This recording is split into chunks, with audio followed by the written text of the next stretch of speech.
We present I'm Sorry I Haven't a Clue, the antidote to panel games.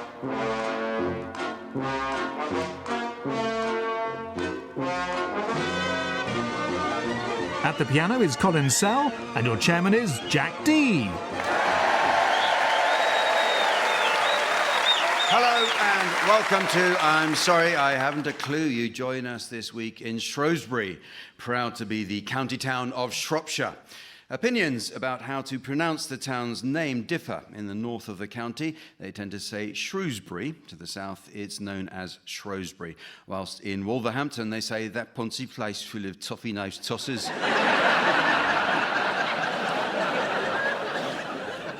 John Talbot, first Earl of Shrewsbury, died in 1453, and his heart is buried at the parish church of St Alkmund's in Whitchurch.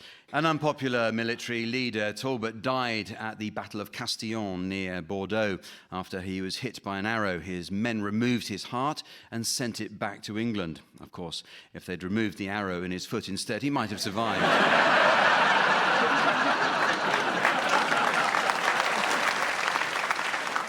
Shropshire is famous for its rich folklore. A favourite story is that of the magic princess who found a toad in her garden that was very sad because he was very ugly, so she granted him a wish.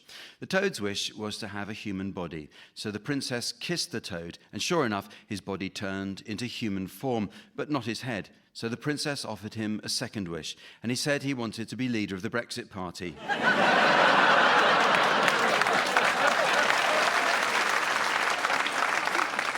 Shrewsbury School is one of those public schools targeted for abolition under a Labour government as they're deemed elitist. But Shrewsbury protests the school is open to any pupil who can pass the entrance exam. Question 1. How many offshore investment funds does father have?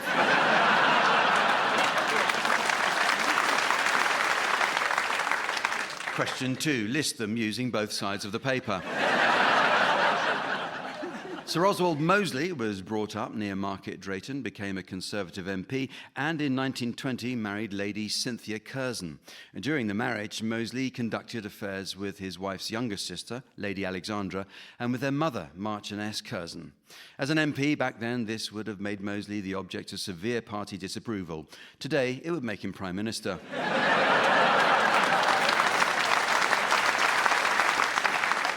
The Shropshire town of Ludlow was until recently a gastronomic centre, at one point boasting 3 Michelin-starred restaurants, although sadly it now has none. But Ludlow isn't alone in offering a disappointing lack of stars. Let's meet the teams.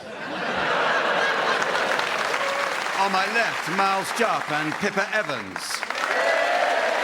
And on my right, Tim Brooke-Taylor and Stephen Fry. And taking his place at the desk next to me to enjoy an evening of scoring, please welcome the ever-rippling Sven.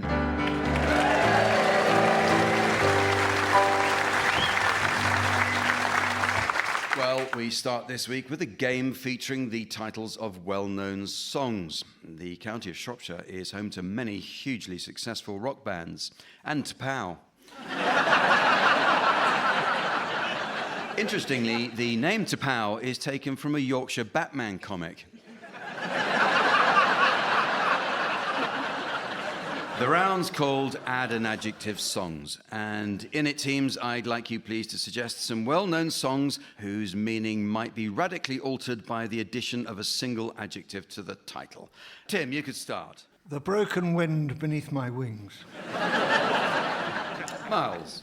Like a virgin train. Pippa. Always look on the bright side of life support.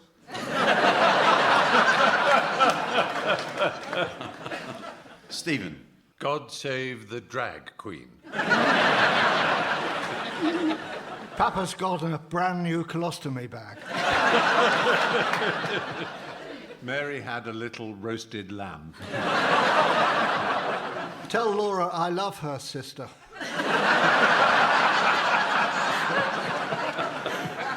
The first time ever I saw your face lift. Baby, it's cold outside the EU.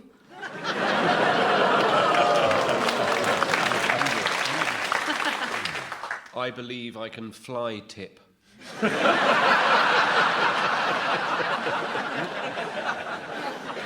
The wind beneath my bingo wings. Well, it's now the time when I ask our teams to sing one song to the tune of another. The town of Shrewsbury is synonymous with many giants of the music business. U2, Coldplay and Oasis have all passed by Shrewsbury on their way to Birmingham NEC. Providing the musical accompaniment for this round is Colin Sell. At the high... Is that your sister's in, Colin? At the height of his powers, Colin used to fill the Hollywood Bowl before brushing round twice with Mr. Hollywood's favourite pine-scented disinfectant.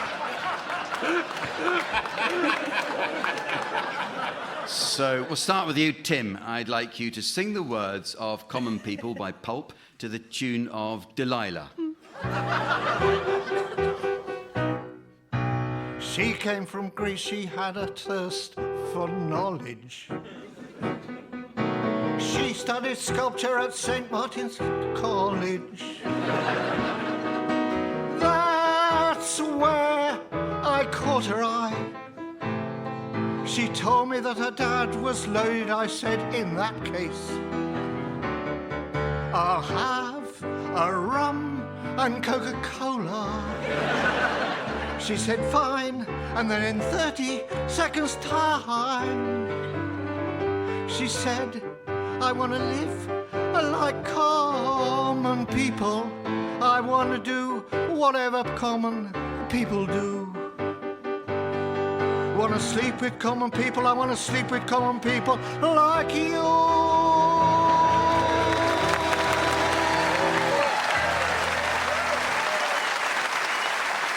Thank you, Tim.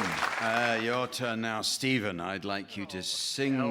I'd like you to sing the words of "London Bridge is Falling Down" to the tune of "In the Hall of the Mountain King" from Peer Gynt by Grieg. London Bridge is falling down, falling down, falling down. London Bridge is falling down, my fair lady. Build it up with iron bars, iron bars, iron bars. Build it up with iron bars, my fair lady. Iron bars will rust away, rust away, rust away. Iron bars will rust away, my fair lady. Build it up with pins and needles, pins and needles, pins and needles. Build it up with pins and needles, my fair lady. Build it up with penny loaves, penny loaves, penny loaves. Build it up with penny loaves, my fair lady. Oh, I'm so sorry. Stephen Fry, thank you very much indeed, Stephen Fry. And quite a lot of you clapping along. It's always interesting to see who turned up in that coach that's parked outside. Miles, Jupp, it's your turn now. I'd like you to sing the words of I Tore Puddy Tat to the tune of Hallelujah by Leonard Cohen.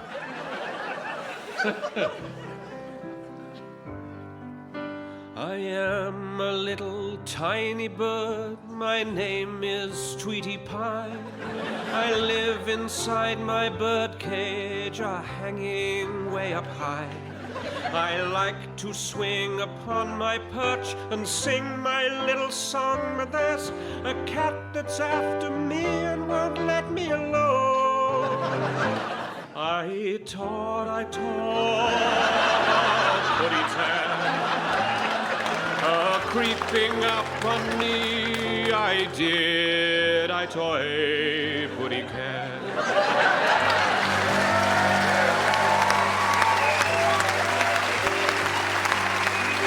I am that great big bad old cat, Sylvester is my name. I only have one aim in life, and that is very plain. I want to catch that little bird and eat him right away, but every time that I get close to him, this is what he'll say. I taught a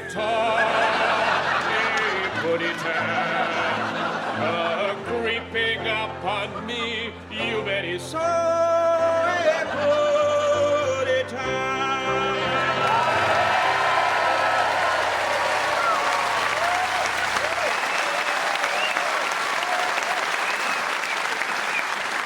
And finally, Pippa Evans, I would like you to sing the words of The Laughing Policeman to the tune of Tina Turner's... To the tune of... I can't see it. To the... You watch it, Jupp. Just because you've left your quiz.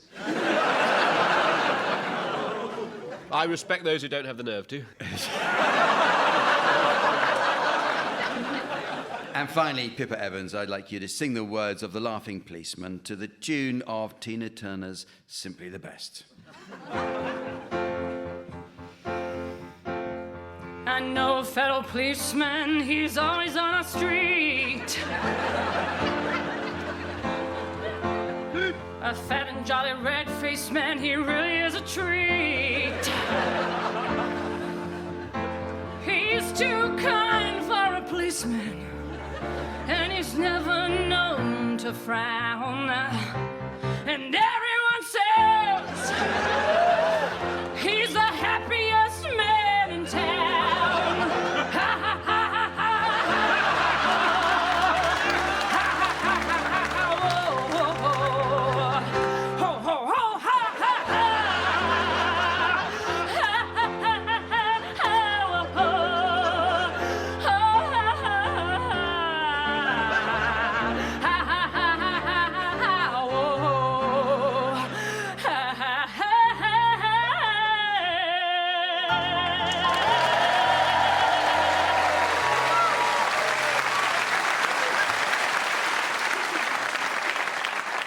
Sorry, that round usually goes a bit better than that.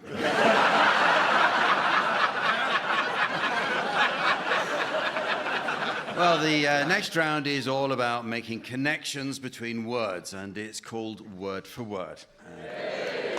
Okay, so I'd like you to start exchanging totally unconnected words, Tim and Stephen. And Miles and Pippa, your job is to try to spot a connection. So off you go, please, Tim and Stephen. Frog spawn. Emancipate.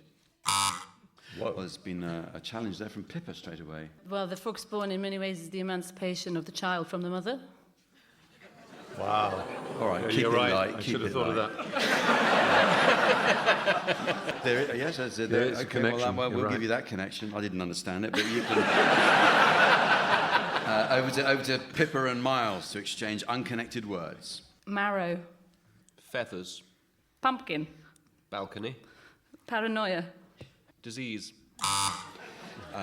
Stephen. I think paranoia is a disease, isn't it? It's- How dare you! It is. It's a bloody disease. It's a mental illness. We'll allow that. So back to you, Stephen and Tim. Odd. Torrent. Oddly. Lateral. Oddment.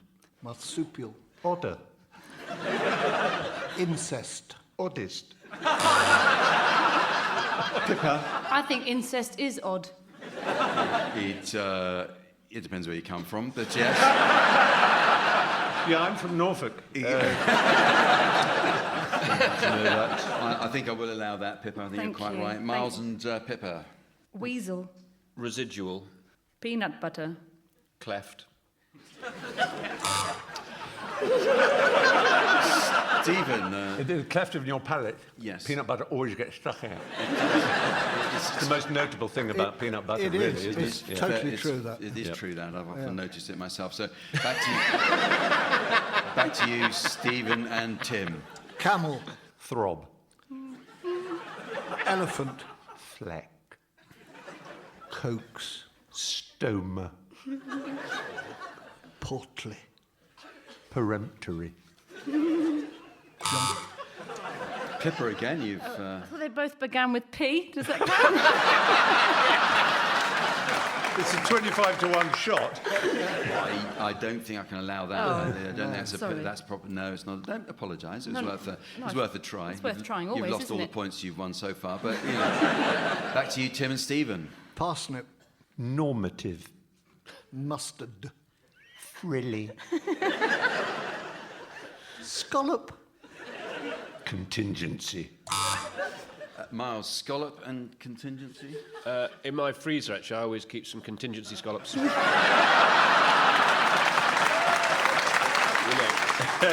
In case the gentleman doesn't come that week, with his van. The fishman, the van. You've got to have some contingency scallops. Otherwise you could be scallopless. It's a very personal connection that you've made. I'm happy there. to talk about it.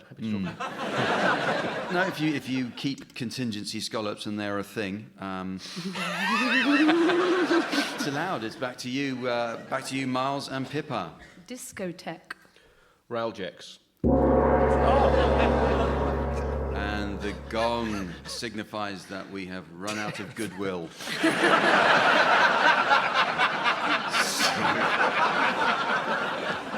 It's now time for a round that's all about those advertising trailers for TV and radio programmes entitled Trail of the Lonesome Pun.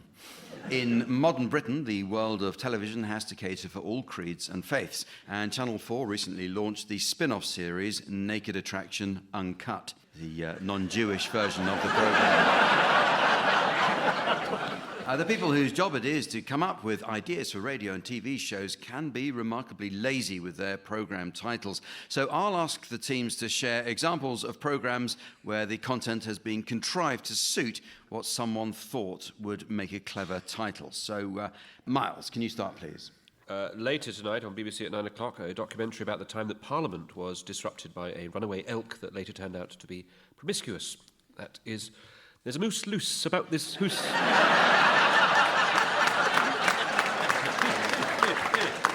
And Pippa. At 7 p.m. tonight, tiny insects discuss fashion accessories. That's Fleabag on BBC Two. Stephen. Later on Radio 4, we explore a prominent psychologist's take on the phallic nature of London's tallest building. That's Schadenfreude, later on Radio 4.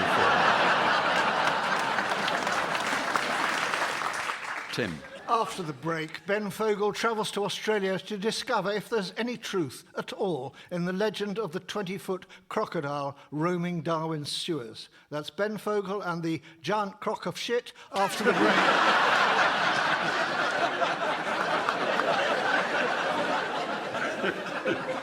Later on Radio 4, Bear Grylls recounts the story of the large shrimp that accidentally attached itself to his private parts. That's Bear Grylls' prawn cocktail tonight. 9:50.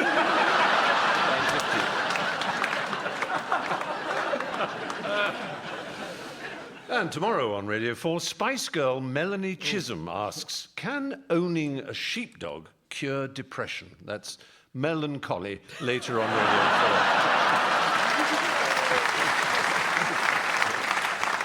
Richard Hammond travels round Britain to celebrate our seaside towns. That's Top Pier. And talking of peers, Piers Morgan and Katie Hopkins visit Oxford to examine the Reverend Spooner's passion for the repair and maintenance of the city's traditional watercraft. That's Care of Punts, coming soon.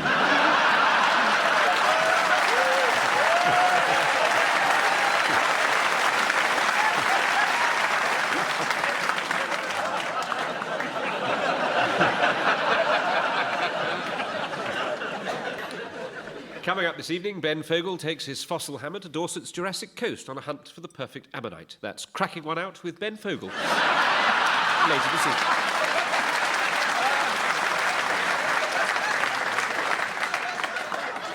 Meanwhile, on BBC One, Charlie Dimmock takes command of a squad of Coldstream Guards as they completely re-turf an entire rugby pitch in time for their crunch match against the Argyll and Sutherland Highlanders. That's sod this for a game of soldiers.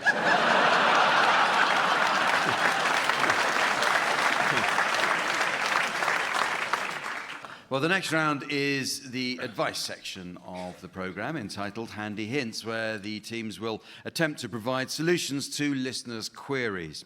A lot of advice we're given today can be misleading. Only last week, I was following Jamie Oliver's recipe for monster muesli. After drizzling a dozen dates with agave syrup, the recipe told me to place your nuts under a tea towel and crush with a rolling pin. I did and nearly fell off the worktop. Another nightmare is Delia's recipe for dinner party fruit salad, which says, I need pineapples 5 cubed. Where the hell does she think I'm going to get 125 pineapples? Anyway, teams, the listeners' questions I'll need your answers to are all related to the home and garden. When we've heard your responses, I'll compare them to the genuine answer each has received from an expert. The first one here is for you, Stephen. Mm-hmm. So can you answer this listener's question?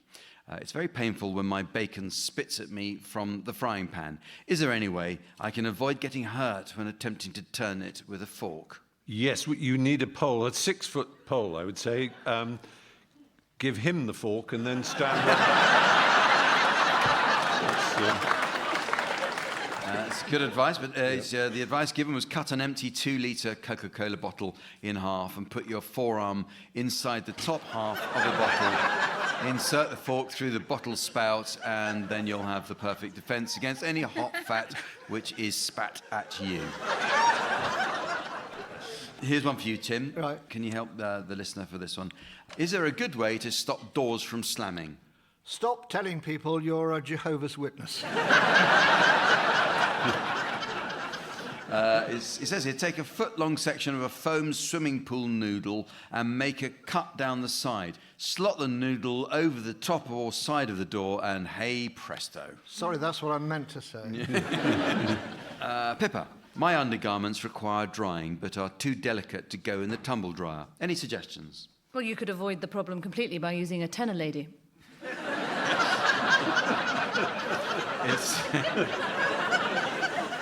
It's actually used a salad spinner. Oh.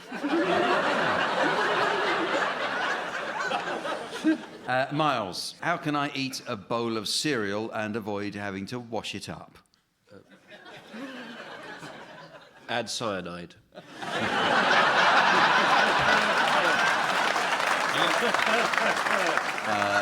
The answer here is put your cereal bowl inside a large transparent plastic bag and press the top of the bag into the bowl. Then pour your cereal and milk into the bag-lined bowl. And when you finish, turn the plastic bag inside out and recycle. Or just bloody wash up.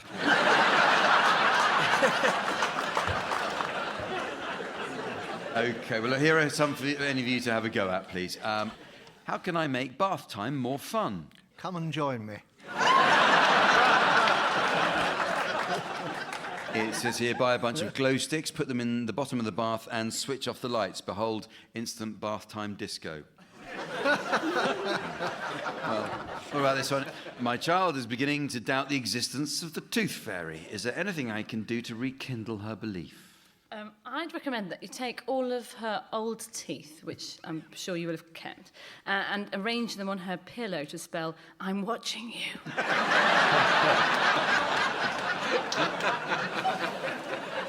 It says here, the next time she loses a tooth, spray a £5 note with glitter hairspray and leave it under her pillow.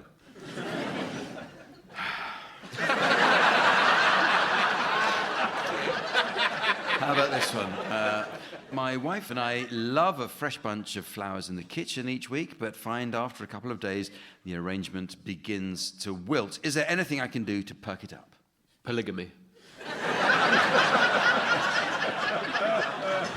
It's amazing. He says, add a Viagra tablet. According to the British Medical Journal, Viagra can double the shelf life of cut flowers because Viagra contains nitric oxide, a chemical which not only slows down the dying process in plants, but also causes a blood rush to the penis. And does some plant food make you priapic? I was just wondering. You could always try it, cheaper Miles. alternative. Yeah. It's an interesting question, yes. I'll send you a photograph of the result. I think we had agreed you weren't going to do that anymore. Sorry, yeah, no. That's why you bought the second phone, yep. And finally, my garden twine is forever getting in a tangle. Is there a simple way to ensure I don't spend ages looking for the end of the ball the next time I need some twine? Cut the end off and then leave it in a safe place.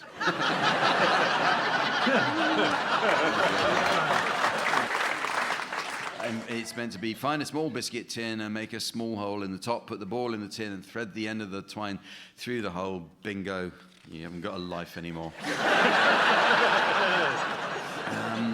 It's very nearly the end of the show, but there is just time to fit in a quick round of Cricketers Film Club. Sven's been telling us about a formative first job he had working as a groundsman at the Oval. One day he was asked by a colleague if he fancied facing some balls after work. Sven says he knew for certain he was out after receiving a breathtaking full toss up the gasworks end.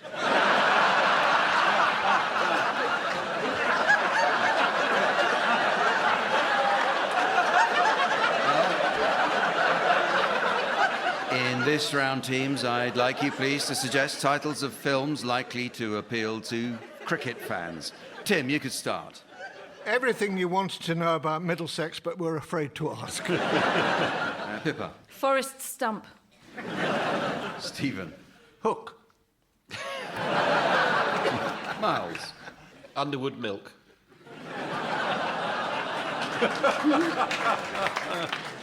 Dirty Rotten Bouncers. The Good, the Bad and the Googly. Alistair Cook, The Thief, His Wife and Extra Cover. Dr. No Ball.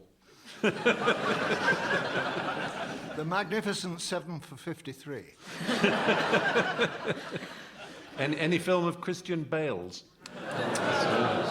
Ooh. Angela's Ashes. There's something about Marylebone Cricket Club. Tendulkar is the Knight. Interview with an Umpire. Star Wars, The Umpire Strikes Back. Bring me the box of Alfredo Garcia. And so, ladies and gentlemen, as the teenage tea leaf of time nabs the precious parcel of posterity that was left beside the wheelie bin of woe by the delinquent delivery driver of destiny, I notice it's the end of the show. So, from the teams, Sven, myself, and our audience here in Shrewsbury, it's goodbye. Goodbye.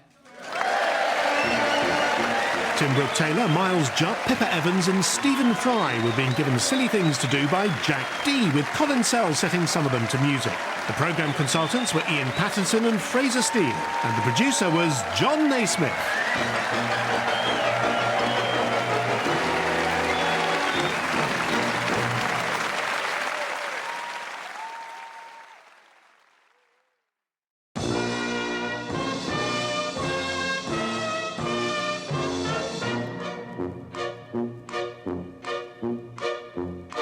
We present I'm Sorry I Haven't a Clue, the antidote to panel games.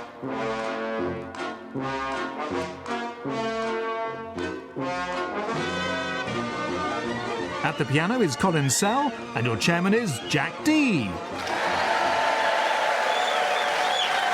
Hello and welcome to I'm Sorry I Haven't a Clue.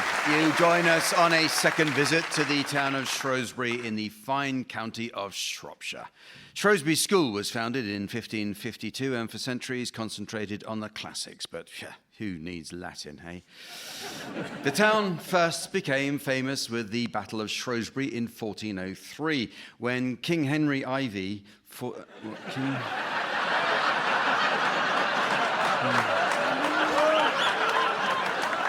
When King Henry fought a rebel army led by Harry Hotspur. The battle is notable as the first on English soil to have been decided by cannon fire, when the King's army famously met Hotspur's rebels in a field planted with peas. The battle was delayed due to confusion caused after Henry ordered his troops to shell them.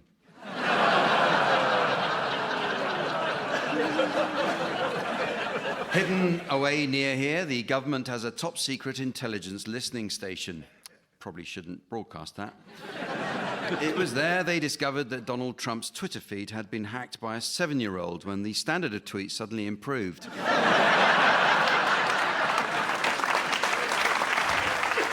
In 2011, they managed to identify where Osama bin Laden was hiding, as his compound had no telephone or internet connection. So, a BT broadband customer then.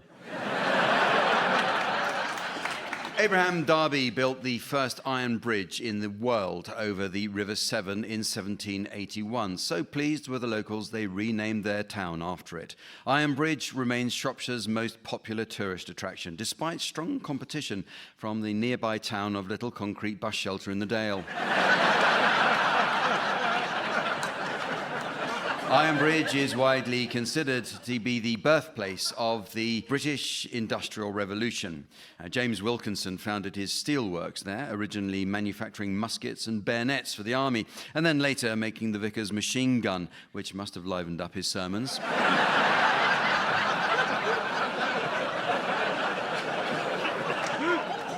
The General Pharmaceutical Council is based in Shrewsbury, from where, according to their website, they deliver level 2 knowledge and experience-based dispensing pharmacy assistant qualifications, as well as accredited distance learning courses equivalent to the top-level MVQ in pharmacy service skills, which also require applicants to be employed on a practical training course in a working pharmacy for a minimum period of a year. And that, ladies and gentlemen, is where they learn how to disappear for half an hour, counting 12 tablets into a little brown bottle.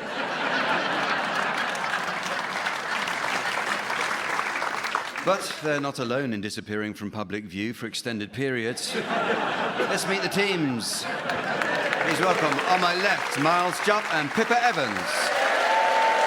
And on my right, Brooke-Taylor and Stephen Fry.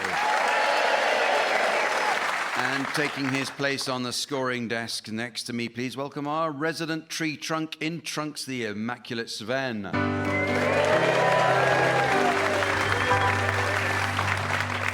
Well, we start this week with some new additions to the Uxbridge English Dictionary. A good dictionary is essential for learning the correct use of similar words. For example, many people don't understand the difference in meaning between the words chav and prole. Well, chav is a pejorative and demeaning term for a working class youth, whereas prole is what chavs are put on when they're released from prison.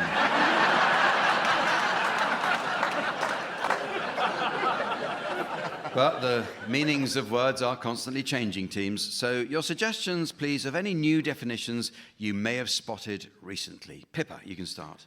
Abstainer. One who applies tanning cream to their stomach. Tim. Disposition, where I am right now. Exposition, where I was just then. Miles. Herbicide. To scrap a Volkswagen Beetle. Stephen. Heedless. Scottish decapitation. Jetty. A bit like a jet.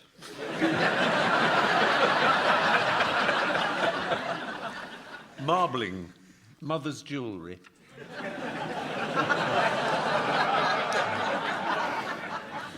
Gestate. Recently had lunch.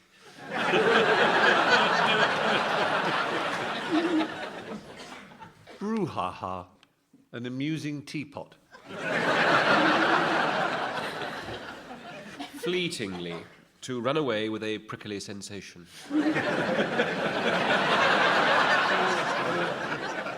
Debate, what you put on the hook to catch the fish.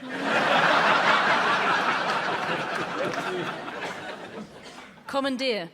A working class woodland creature. Biceps. To purchase porcini. Baccarat. Rodent that composed several hits in the 60s. Artifact. Picasso painted 3,597 paintings. Harmony. Cash paid to comedians. Chilcot. Where a baby just relaxes. Well, the next round, Censored Song, is all about the tricky subject of censorship. Censorship can take many forms, of course, from the government's redacted documents to Radio 4 Comedy's 11 a.m. Watershed.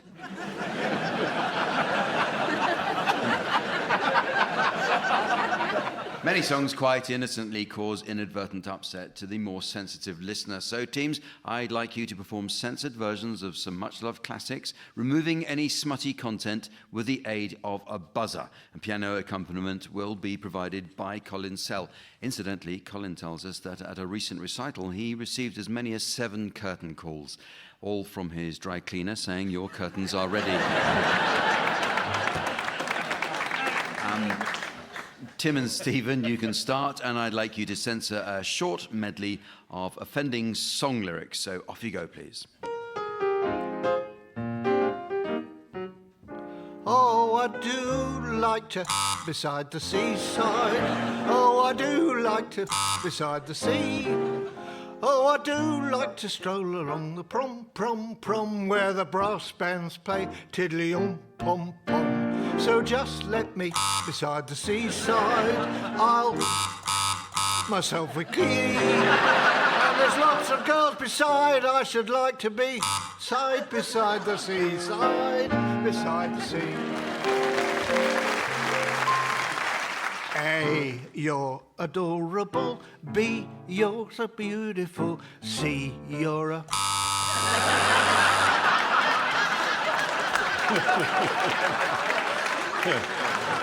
Thank you, Tim and Stephen. OK, your turn. Pippa and Miles, would you please censor another selection of offending songs?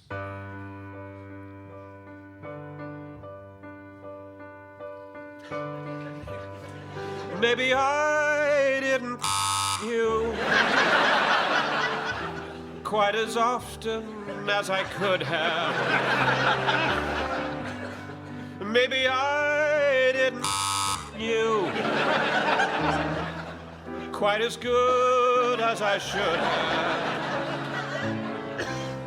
If I made you feel second best, girl, I'm sorry I was blind. You were on my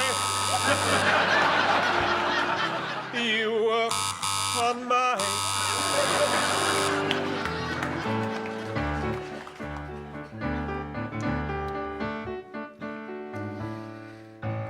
They say we're young and we don't know. Won't find out until we grow.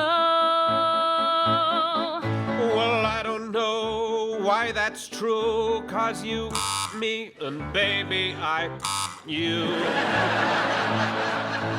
babe, you, babe, you, babe. I got flowers in the... I got you too, my ring. And when I'm scared, you're a... Oh, when I'm sad, you're a... And then they say you're too long. But I don't care, with you I can't go wrong. Then put your little in mine. No, oh, we can't. Babe, you, babe. you, babe. You,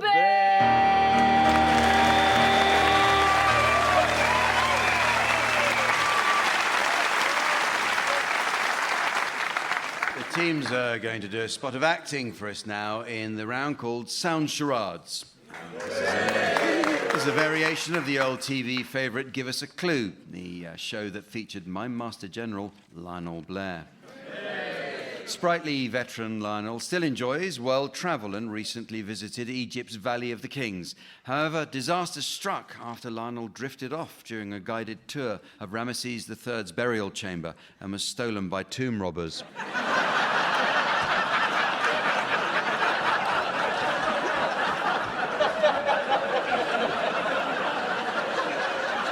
On a happier note, Lionel is now on permanent display at the British Museum.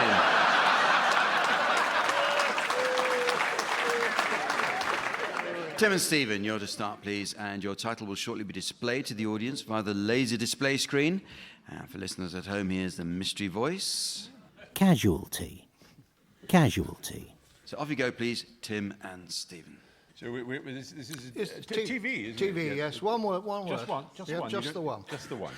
It's your job to get it I always from say what just we the do one. dramatically now. Any other rules we need to know about Nope, before we commit? It should all make itself pretty clear. I've laid out the Royal Dalton porcelain service in the green drawing room, my lady. Oh, no need for that, James. We'll have it in mugs. Mugs? Ooh, very well, my lady. Shall I require cook to prepare a pot of Earl Grey or the Maserati? I should think builder's best will suffice. Oh, very good, my lady. I shall send Mabel up with a plate of cucumber sandwiches, patum paperium on toast fingers, Abernethy scones with clotted Cornish cream and strawberry preserve, and a platter of dainties. No, no, no, a small box of Kiplings and a packet of hobnobs. Oh, there'll be more than enough. Oh, I see. Forgive me, my lady. I assumed that this afternoon's gathering was to be a formal occasion. Formal? Good gracious, no, quite the opposite.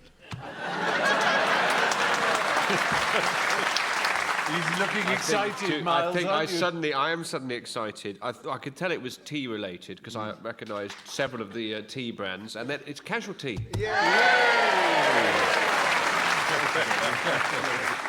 It's worth it just for the look of excitement on your face when it was dawning on you. OK, well, here's a final one being displayed for you, Miles and Pippa. And here, once more, is the mystery voice for listeners at home. The Great Dictator. The Great Dictator. So it's a film. It's a film, It's 3 words. and it is a film old people watch. Excuse me, Yes, madam. the unusually shaped potato over there.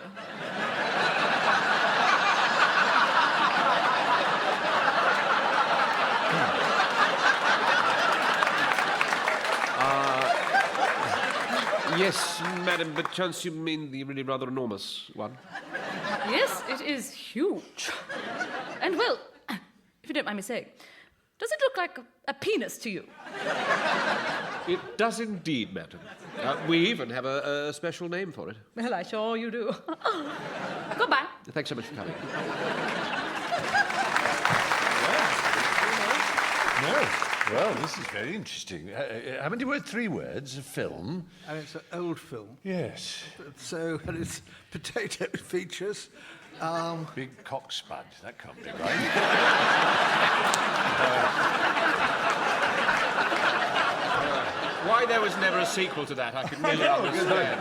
I would have seen that, I know. Goodbye, Mr. Chips. The word potato is obviously not it. It is, isn't it? Sex Lives of the Potato Man is the only potato film I can think of. Murphy's King Edwards. Imagine if you couldn't say the word potato very well. Spud. Puts. Tater. The big dictator. The great dictator. The great dictator. You were so close, actually, when you said big cock spud.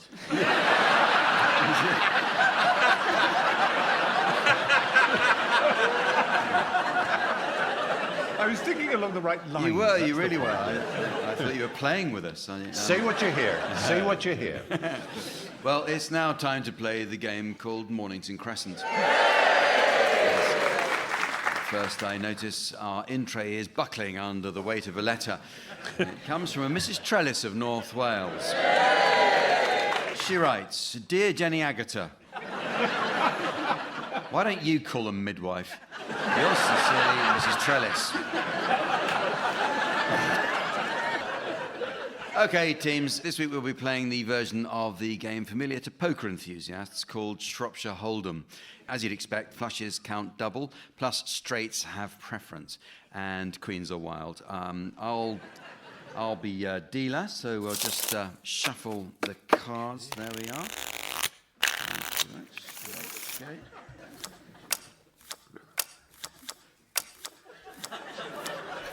Okay.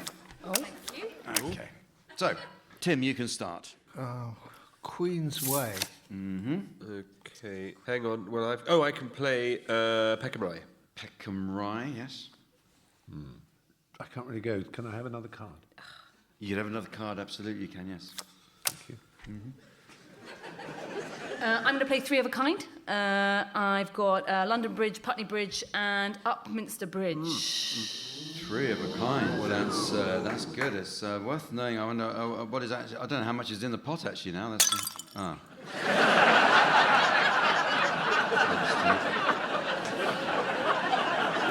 All right, Tim. I appear to have Mrs. Bunn the baker's wife. Are you sure? You sure these are the right cards? Obviously, you can't play that, and as a forfeit, you're required to lose an item of clothing, please, Tim. Okay. That's a handkerchief out of my pocket. Gosh, they hold a lot of water.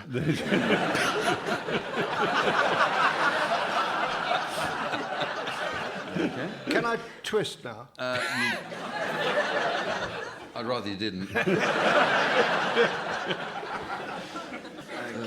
So who's? Right, it's me after Tim. Is Tim? Right then. Are you putting your chips in though, Mars? Oh yes, I am. Yeah. That's very decent, Toffee. Thank you. Oh well, I could. Can I put down the Vale of Health? Yes. I think I can declare four of a kind then, because I can have Knightsbridge, Upminster Bridge, Putney Bridge, and Queensgate, because you said Queens are wild, yes? Look, yes, that's right. Yep. The Queen's Thank are you, wild. so I'll Yes, declare so those well done. Yes, so that's well done, Stephen. Right. I'll play Black Horse Road, and then I'll twist. A twist.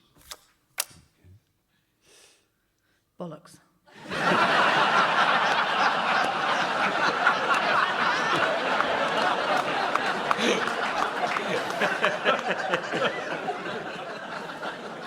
I was going to flush, but that's only because of what she said.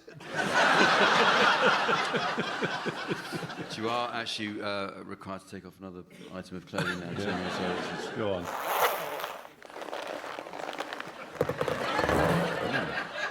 rubber. I wasn't expecting that. It's what you always ask for. So. Finchley Road. Oh no! Oh, no, sorry. Sorry. Canada Water. Canada Water. Yeah, I can put that down on top of that, can I? Yeah, you can do. Yeah. Yes, that's good. Yeah. I can't do Old Compton Street, because you said straights have preference. So, yeah, I'll have to do Kensington High Street. Mornington Crescent. Congratulations, Pippa. Well, the next round is all about reviews, both good and bad. A good review is something to be treasured, and after a recent performance of his one-man theatre show, Tim garnered this write-up. With material that strong, the audience knew they were in safe hands, and that was from the critic of Safety Curtain Monthly.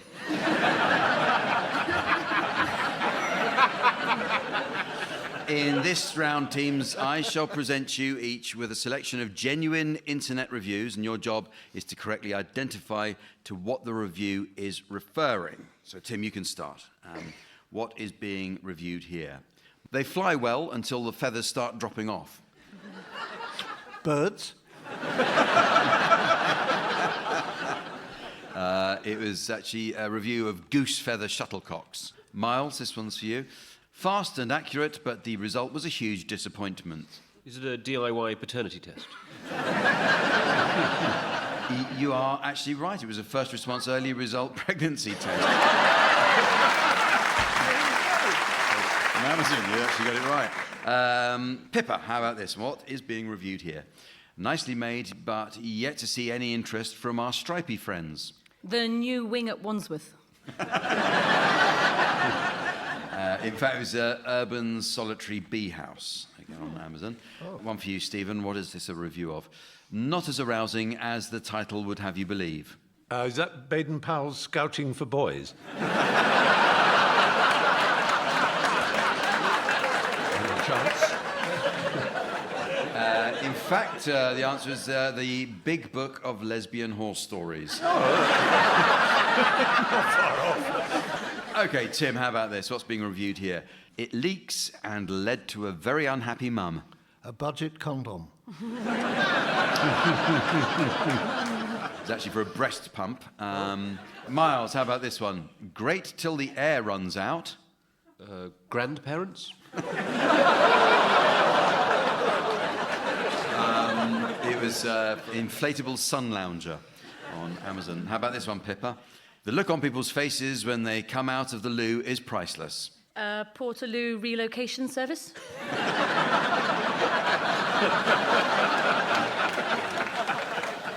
In fact, it was for non-tearing novelty toilet roll. Get on Amazon. How about this, Stephen? Disappointingly one-dimensional, but did come very quickly. Yes, I'm sorry about that. We'll try again later. It was a Boris Johnson cardboard mask.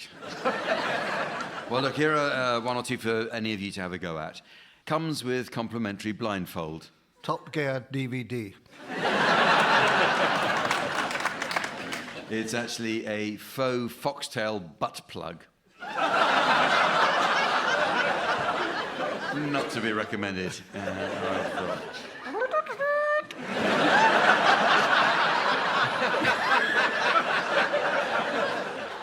All right, what about this one? A good laugh during sex. Penis wigs. Yes. The answer was actually glow-in-the-dark condoms. Another reviewer writes, spot on for our Chernobyl role-play evening.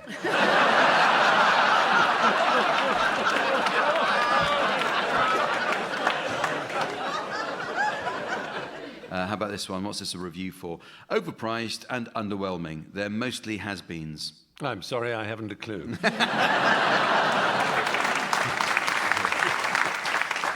In fact, it was a review of Madame Tussauds as a TripAdvisor review. And this one, very effective. In 2 years, only one has managed to escape. My anti-fart pants. Well, you say that, Tim, but I'm sitting here. It was actually a review for Spider Catcher. And finally, does the job looks like a turd? Anything from Ginsters?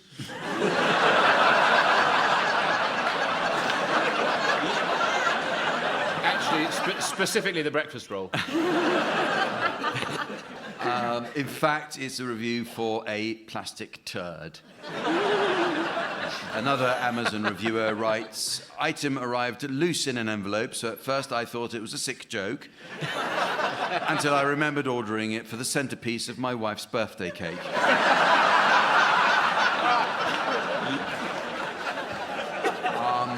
It's very nearly the end of the show, but there is just time to fit in a quick round entitled Funeral or Bedroom. Unorthodox funeral services are increasingly common these days, the most popular option being to have your ashes sent up in a rocket. And my next-door neighbour did exactly this for his old dad and says, if you're thinking of doing the same, there's actually very little local authority red tape involved. Just make sure you have an empty milk bottle handy and that he dies before bonfire night. Well, in this round, teams, I'd like you to come up with examples of phrases likely to be overheard both at a funeral and also in the bedroom. Maybe you should start, Miles. Thank you, Vicar. That was wonderful. Tim. Do you think you should be videoing this? Pippa. Well, that was upsetting. Stephen. I'm sorry, I know I wasn't invited. Will there be sandwiches after? Too soon, too soon.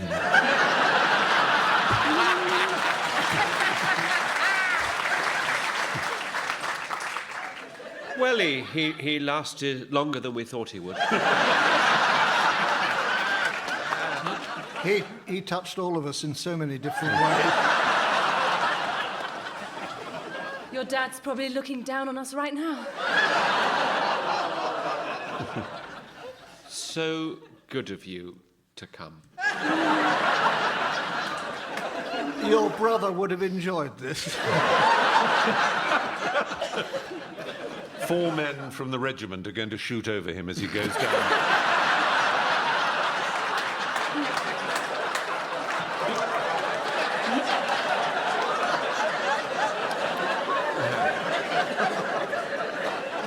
And so, ladies and gentlemen, as the terrible toupee of time is adjusted by the Michael Fabricant of fate before slipping from the polished pate of posterity, I notice it's the end of the show.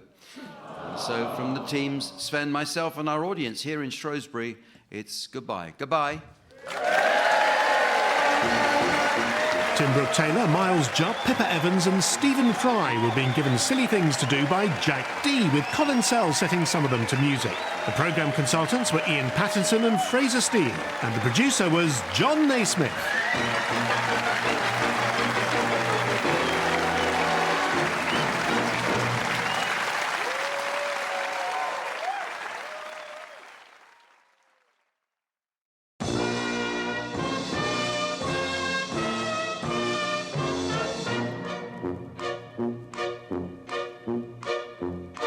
We present I'm Sorry I Haven't a Clue, the antidote to panel games.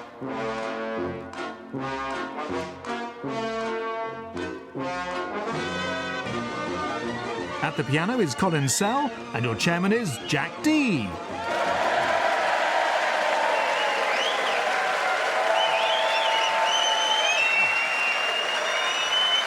Hello and welcome to I'm Sorry I Haven't a Clue. You join us this week on a visit to Portsmouth in the fine county of Hampshire. Found on the island of Portsea, Portsmouth is the UK's only island city with over 200,000 residents crammed into an area of just 9 square miles. The population of Portsmouth is officially the densest in the UK.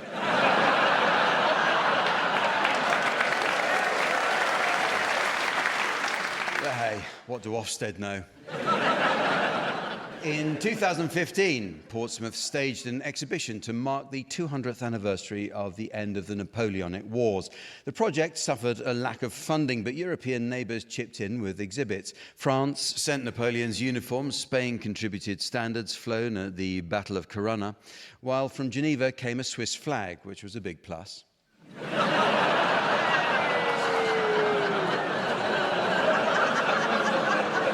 Don't turn on us yet. Modern Portsmouth is policed by the Hampshire Constabulary, whose record of crime clear-up rates last year was the worst since they stopped bothering. The Olympic fencer Bob Anderson was born in Gosport. At Helsinki in 1952, he won 2 gold and 3 silver medals for his fencing skills, and gardens there still have some of the neatest lattice and picket work in Finland. Portsmouth is well known for its large number of antique and vintage shops. When a rare print of the first ever Superman comic turned up here, a local collector sold practically everything to buy it. His caravan, his beer mat collection, and his rare model railways. But he's still got one thing he can never part with: his virginity.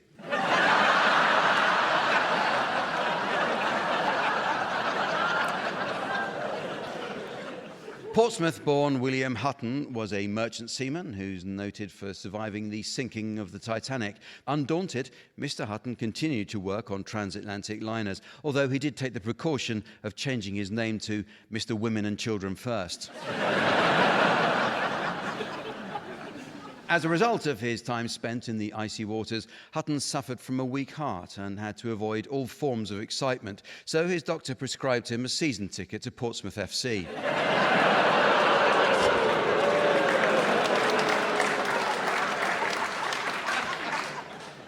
But Portsmouth aren't the only team here to play to near silence.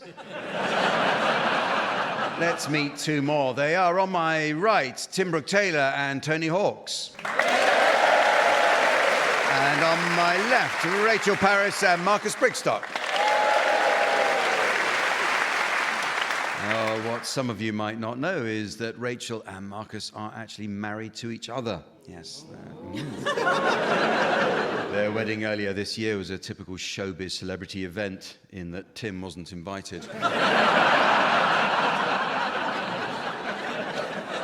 And taking her place at the desk next to me to enjoy an evening of scoring, please welcome the ever-delightful Samantha.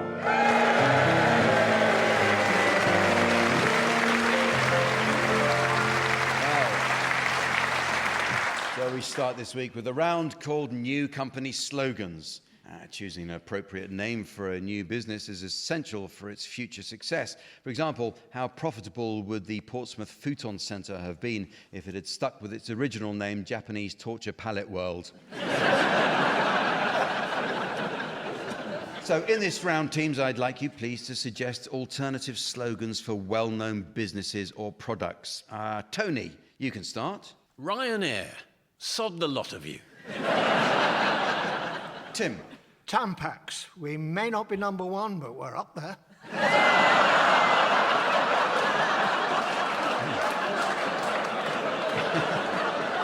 Rachel. Marks and Spencer's, when you're ready to wear the same pants as your mother. Marcus. Superdrug, as good as your dealer or your money back. Wix, our doors never close.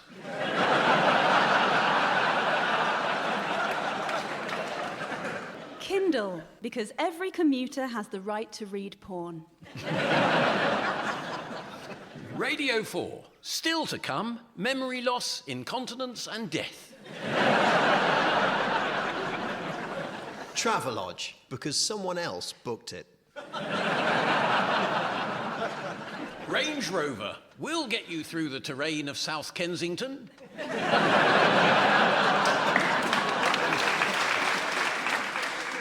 Mars. A Mars a day doubles what you weigh. Moon Cup, our cup runneth over occasionally, sorry. Waterstones, we're not a bloody library. Facebook, from the people who bought you Donald Trump.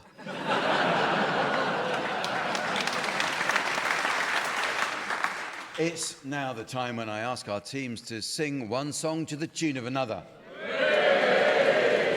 The city of Portsmouth has produced many world-famous musicians, including Roger Hodgson, lead vocalist with Supertramp. To the uninitiated wanting to explore the music of Supertramp, don't.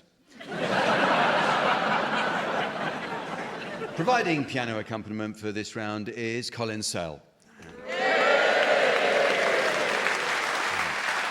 Listeners often ask what Colin does when he's not entertaining people. Well, he provides piano accompaniment on I'm Sorry I'm Not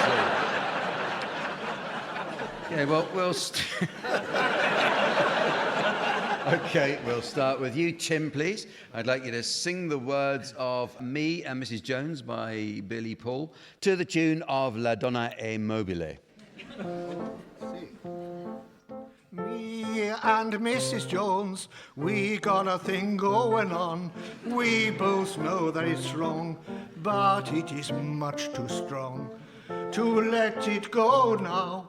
We meet every day at the same cafe, 6:30 and no one. No, she'll be there, holding hands, making all kinds of plans, while the jukebox plays our favourite songs. Me and Mrs. Jones.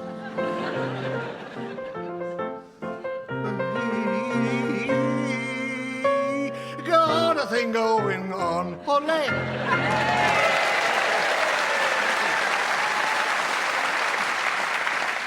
Tim, it's your turn now, Marcus, and I'd like you to sing the words of Firestarter by The Prodigy to the tune of Just a Gigolo.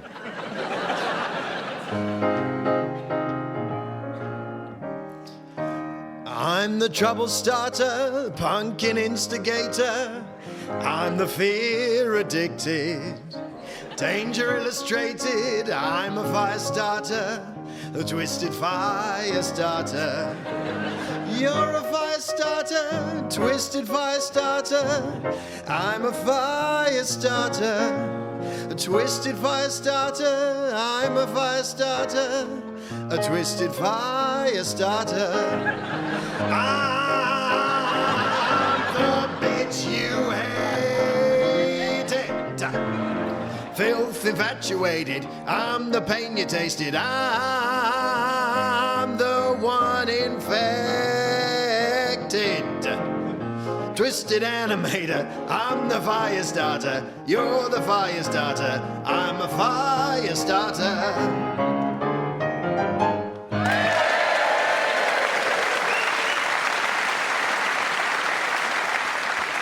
Marcus, your turn now, Tony, and I'd like you to sing the words of I Shot the Sheriff by Bob Marley and the Wailers to the tune of There's No Business Like Show Business.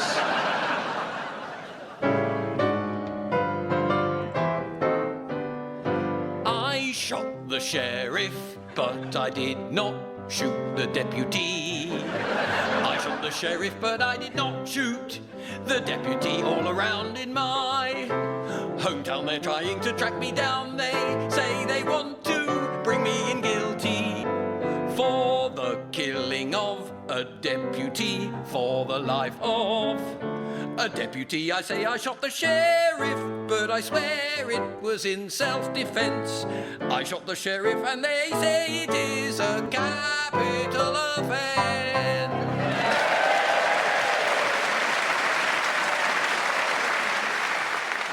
And finally, Rachel, I'd like you to sing the words of Postman Pat to the tune of You've Got a Friend.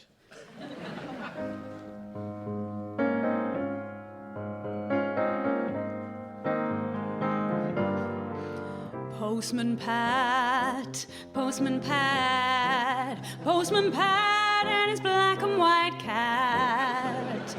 Early in the morning, just as day is dawning, he picks up all the post bags in his van. Postman Pat, Postman Pat, Postman Pat and his black and white cat. All the birds are singing and the day is just beginning. Pat feels he's a really happy man. Everybody knows his bright red van. All his friends will smile as he waves to greet them. Maybe you can never be sure. Let us through your door, Postman Pat.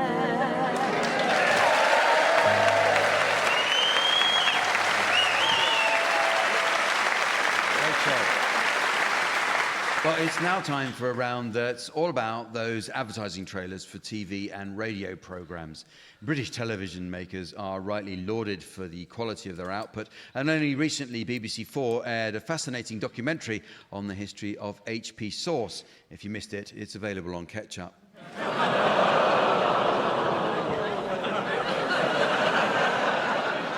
The people whose job it is to come up with ideas for radio and TV shows can be remarkably lazy with their programme titles. So, teams, I'd like you to share examples of programmes where the content has been contrived to suit what someone thought would make a clever title.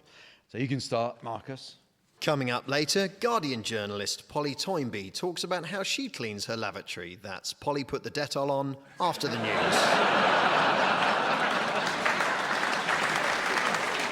Tony. Later on BBC Two, Danny Dyer visits a royal residence where he recalls a painful encounter with a zip fastener. That's Danny Dyer's Hampton Court.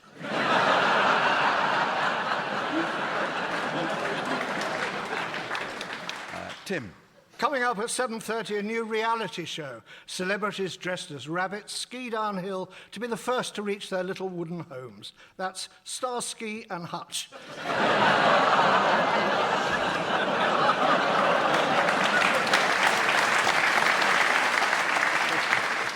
Rachel. Coming up, Anne Widdecombe explores her own niche hairbrushing fetish. That's Anne Widdecombe with a comb.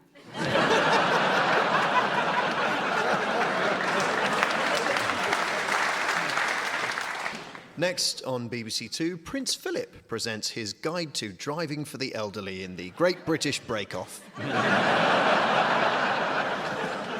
At 10:30 on BBC One, Jeremy Vine reports on the popularity of Viagra. That's Erection Night Special. Now on ITV, the Rover's Return serves its first ever portion of American chicken in Coronation Street. And next on BBC One, Bianca shows Sharon the best solutions for thrush in Yeast Enders. Tonight on BBC Four, a leading genealogist looks into whether legendary American entertainer Bob Hope really might have family roots in East Anglia. That's Norfolk and Hope tonight on BBC Four.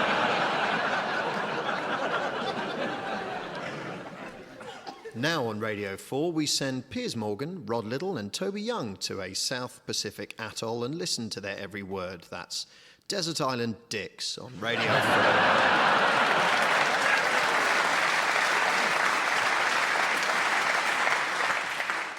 The next game is called The Symptoms, and it's all about the world of medicine. Medicine is rarely out of the news, and recently St Thomas's Hospital in London made the front pages following the collapse of its homeopathic wing.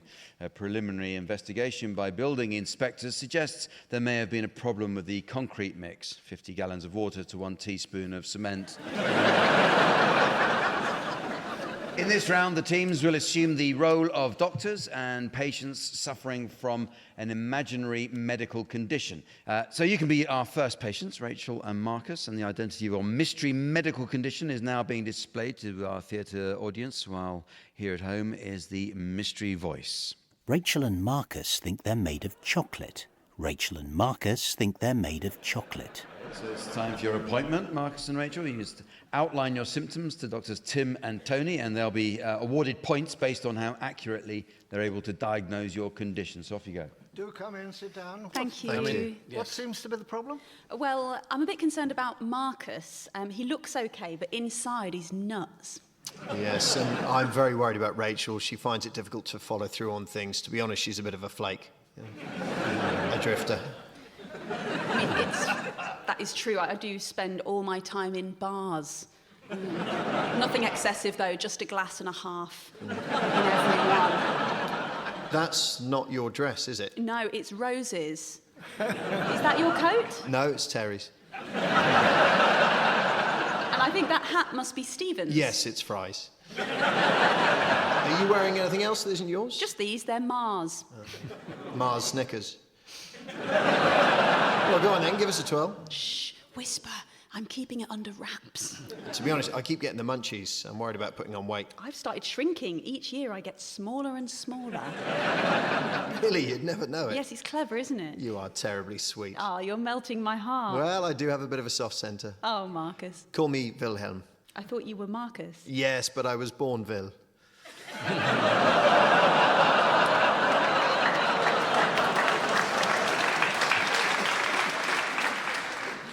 Well, I think we've exhausted that topic. Doctor, can you possibly help us with whatever this is? They think they're chocolate They bars. think they're chocolate. Yes.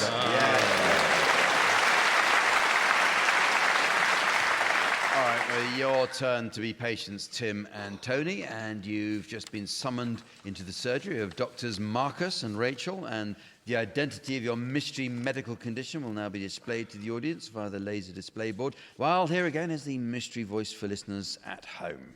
Tim and Tony think they're radios. Tim and Tony think they're radios. So, off you go, please. Tim and Tony. Good morning, Doctor. Good morning. Morning. Morning. Do have a seat. What's the problem? Oh, hello. I was hoping the reception would be a bit better than that. You don't seem to be on the same wavelength at all. They don't seem very switched No, on. never mind. Go on, tell the doctor. Just a minute. Well, tell the doctor about the funny turn you had today. In Parliament? Yes. I was making a speech when I got this quote-unquote agonising pain in my feet. In your toes? No, the arches. I went to see my chiropractor yesterday. Steve? Right. In the afternoon?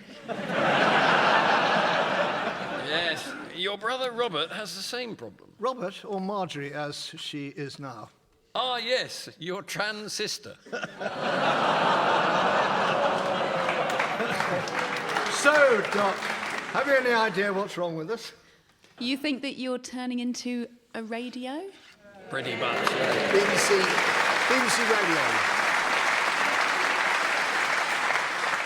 Radio. Right, well, the next round is all about reviews, both good and bad. A good notice is something to be treasured, and Tim tells us a recent performance of his one-man theatre show garnered this extremely positive review from a grateful punter during the interval.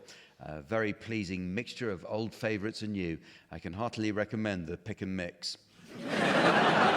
So in this round, teams, I shall present you each with a selection of genuine internet reviews, and your job is to correctly identify to what the review is referring. Okay, so Tim, you can start. Can you tell me what's being reviewed here?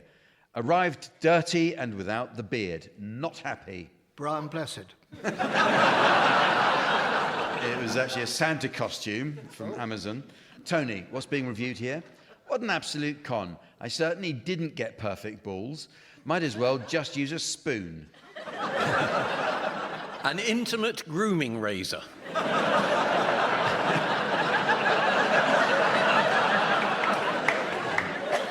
It was actually self-heating ice cream scoop from Amazon. How about this one, Rachel? What's being reviewed here? Discarded after reading 2 chapters. I found this dated. The Old Testament. Actually, that was Lady Chatterley's Lover, again on Amazon. Marcus, what's this review referring to? Good, but a little bit uncomfortable due to the poles that hold it up. The Pride of Britain Building Awards.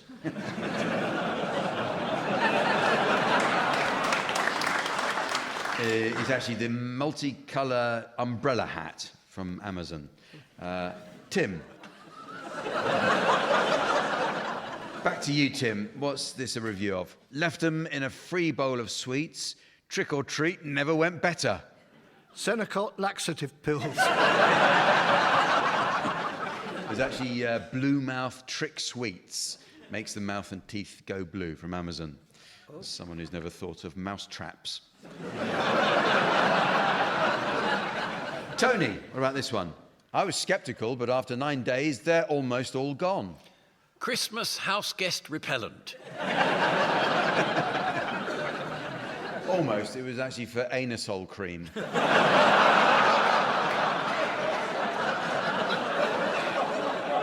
On Amazon, sadly, another review reads, "This toothpaste tastes funny."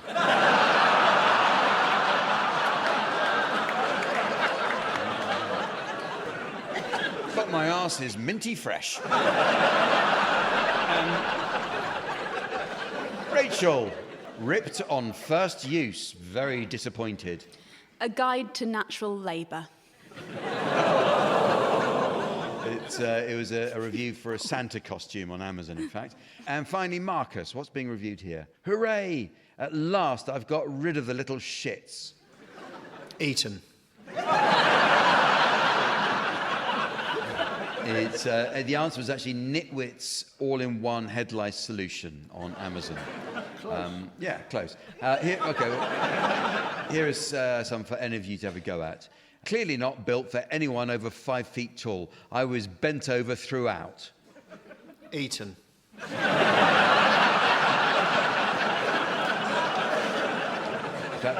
The answer is HMS Victory, Portsmouth, on TripAdvisor. How about this? Disappointing. There was some blackness, but it just washed off. Justin Trudeau's fancy dress costume. It was actually a review for Blackface Prank Soap by Amazon. What's being reviewed here? One was fine, the other was tasteless. This Morning with Eamon and Ruth.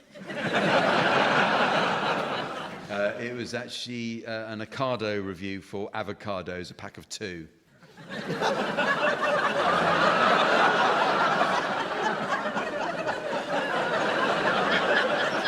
People review avocados. That's what we've learnt here tonight. How about this one? Perfect if passing. Dignitas. It was a review for the Swan Shopping Centre in Eastleigh.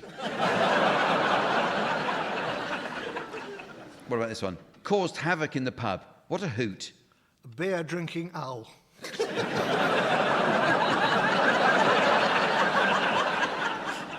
It was a review for novelty smoke bombs. How about this one? Very effective. We found it works better if you put honey outside one entrance. The Ann Summers Winnie the Pooh outfit.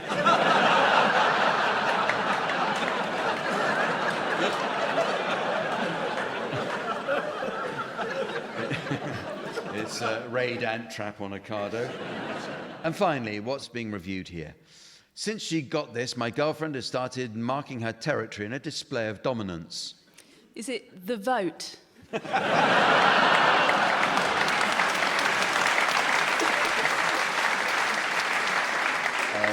was actually the she-wee female urination device. Now see the wee standing up, yeah. Well, it's very nearly the end of the show, but it's just time to fit in a quick round of Sexed Down Songbook. Samantha has to nip out now as she's off to enjoy the HMS Victory experience. She says she's keen to go again, as on her last visit she was amazed to learn how to take an 8-pounder through the porthole.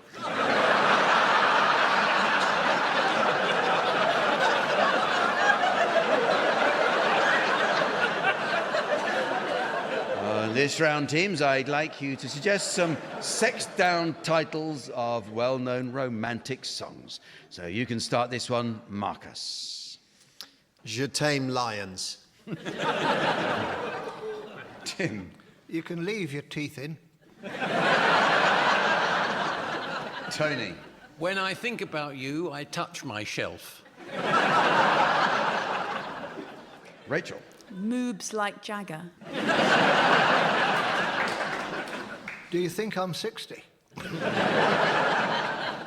Nights in Prestatyn. Whoa, your sex is on this medical form. Me and Corporal Jones.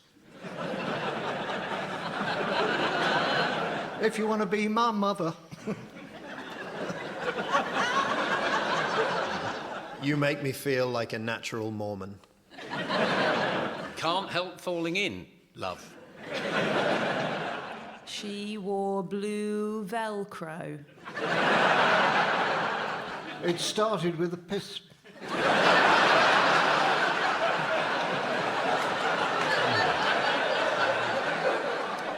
I just called to say I'm on the train. What is this thing called, love?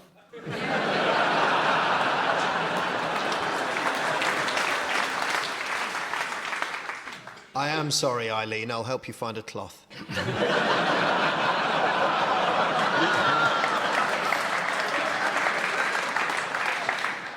And so, ladies and gentlemen, as the tanked-up teenager of time locks himself inside the putrid portaloo of posterity before the fiendish festival-goers of fate upend it into the harrowing hedgerow of humiliation, I notice it's the end of the show. So, from the teams, Samantha, myself, and our audience here in Portsmouth, it's goodbye. Goodbye.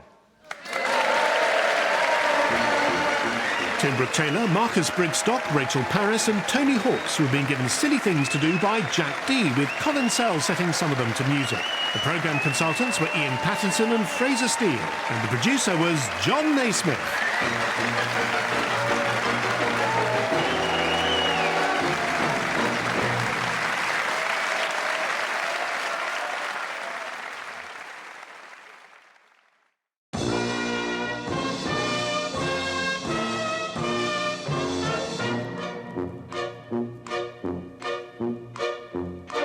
We present I'm Sorry I Haven't a Clue, the antidote to panel games.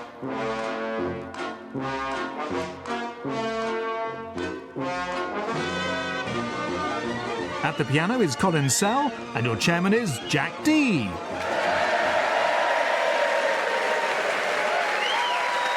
Hello and welcome to I'm Sorry I Haven't a Clue. You join us on a second visit to the city of Portsmouth. Before James II was deposed by the Glorious Revolution of 1688, William of Orange braved a stormy crossing from Holland to land here with an army. He marched his exhausted men a few miles north and fought the Battle of Eastleigh to win control of the town. And then rather wished he hadn't bothered.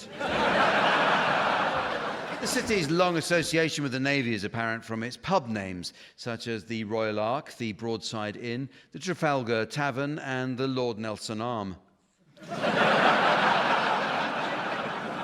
Hampshire's county town of Winchester is about 30 miles north of here. Winchester frequently comes top in surveys as the nicest English city to live in, but after Brexit-related concerns about imports from Europe, the town suffered essential food shortages, with shops being stripped bare by locals panic buying wild basil pesto. Winchester College is the exclusive public school founded by Edward VI. Our very own Tim Brooke-Taylor attended Winchester College and recalls how in his first-year exams, Tim got an A in science, a B in maths and a C in history. Sadly, it was a spelling test. BBC Radio has its digital communications department here. It's they who are responsible for trying to fix those problems on down-the-line discussions that plague the Today programme. And just this week, there was a lengthy delay on the line, marring a live interview with Harold Wilson. The alternative treatment and well-being expert, Linda Bennett, has premises here. A keen francophile, when she thought she might take her clientele over the channel to a meditation centre in France, Bennett rang their tourist board and asked for the name of a famous French retreat. They said she'd have to be a lot more specific than that.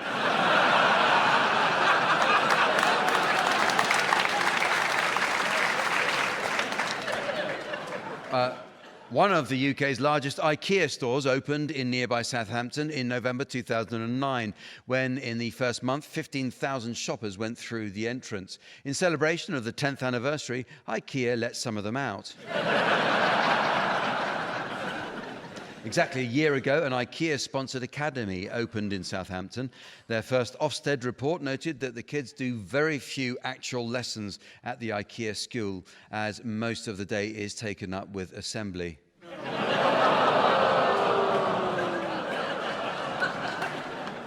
Just a short ferry ride across the Solent is the Isle of Wight. Now, the last time we were here, there were complaints from the people of the Isle of Wight concerning the jokes that we did about them.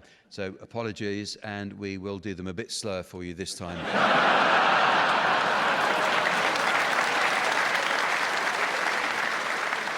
But they're not alone in being a bit slow on the uptake when it comes to comedy. Let's meet the teams. Please welcome on my right, Tony Hawks and Tim Brooke-Taylor. And on my left, Rachel Parris and Marcus Brigstocke. And taking his place on the scoring desk next to me, please welcome our resident tree trunk in trunks, the immaculate Sven.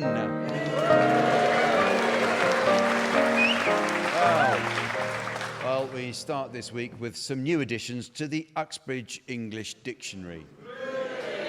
A good dictionary is essential for learning the correct use of similar words. For example, many people don't know the difference in meaning of the words ratchet and wrench. Well, a wrench is a hand-operated metal tool commonly used to turn nuts and bolts, whereas ratchet is what I found in my dressing room kettle. Well, the meanings of words are constantly changing, teams, so your suggestions, please, of any new definitions you may have spotted recently. Rachel, you can start. Hyperbolic. Extremely large testicle. Tim. Buttercup, get ready for an injection. Marcus. Arresting, a Jamaican bed. Tony. Unisex, what students are having when they should be studying. Affable, not a whole cow. Fleeting, Jamaican getaway car. Misdirection, what happens when you can't find the Viagra?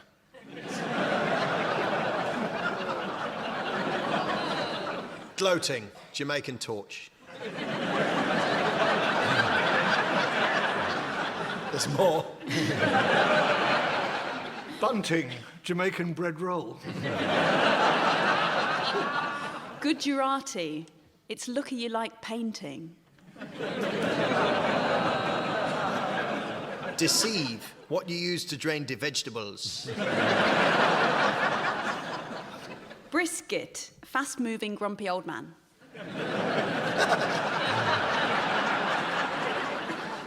Ringtone. Give me a call. Treason, a Yorkshire explanation. Dictator. A Piers Morgan-shaped spud.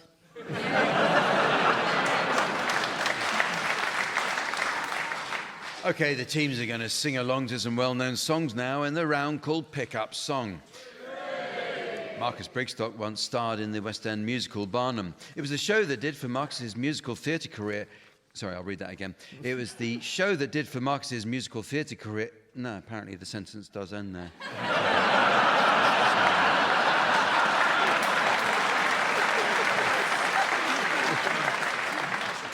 Okay, teams.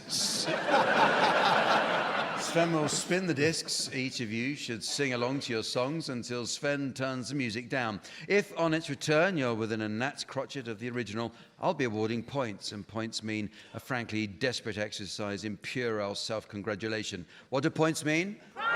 Yes, excitingly, this week's prize comes with its own royal warrant. It's this generous tin of Prince Andrew whitewash.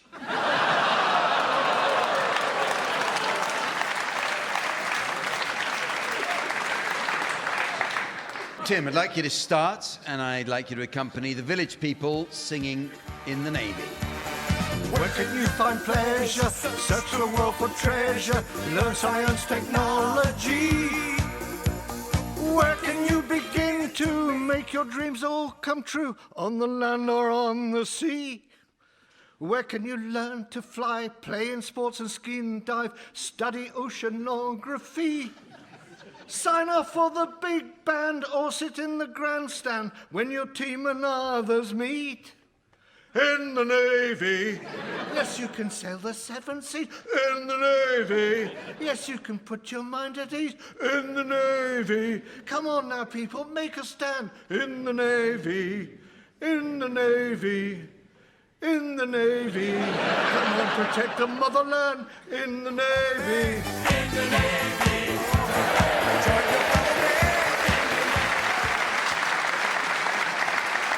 Okay, so you're next, Marcus. I'd like you to accompany Jamaican rapper Sean Paul singing his hit single, Get Beat drop, just keep swinging it. Get jiggy, get crunk up, percolate. Anything you wanna call it, oscillate your hip, but don't take pity. Me want to see you get live on a rhythm when me ride, and me lyrics I provide electricity. Gal, nobody can tell you nothing, can you don't know your destiny. Your sexy lady want power with us, in the car with us, and on a war with us.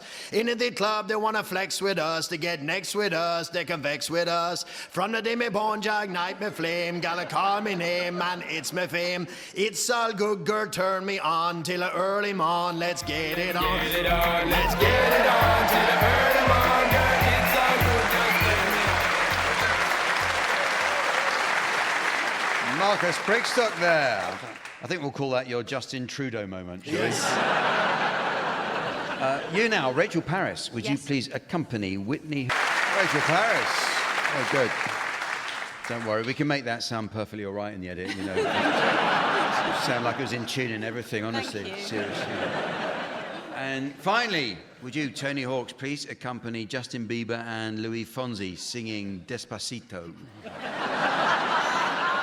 Despacito, quiero respirar tu cuello despacito. Como las paredes del lugar marino, yo seré tu cuerpo todo manuscrito. Quiero bailar en tu pelo, quiero ser tu ritmo. Quiero ser mi santa boca, sus caricias favoritos. Déjame sobrepasarte zona de peligro, hasta provocar tu grito. Déjame ni dar pelito. Si te invitan a tu dámelo, sacamos tu sándalo. Si quiero voy tu tándalo, magneti dani dándalo. Sabe que ti corre son de baba didi bom bom. Sabe digo tu gadi que te mataba bom bom. Te me puede pagar tu mica sabe che Rocamo sembra che papà da sa. Io lo so che presa vendicata di piare e perinelle dose perché mi sta passati pasito, pasito, pasito, pasito, vamos pegando poquito, poquito.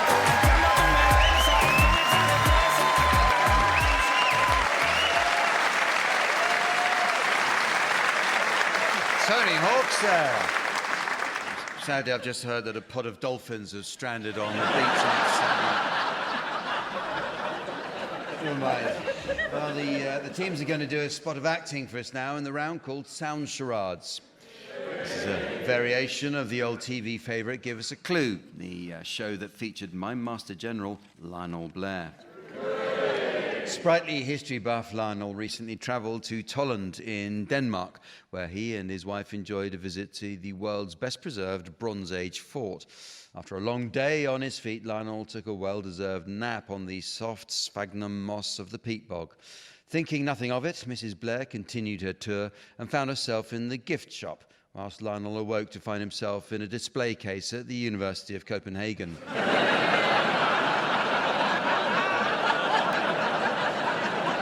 Tim and Tony, you're to start, please, and your title will shortly be displayed to our theatre audience, while here at home is the mystery voice.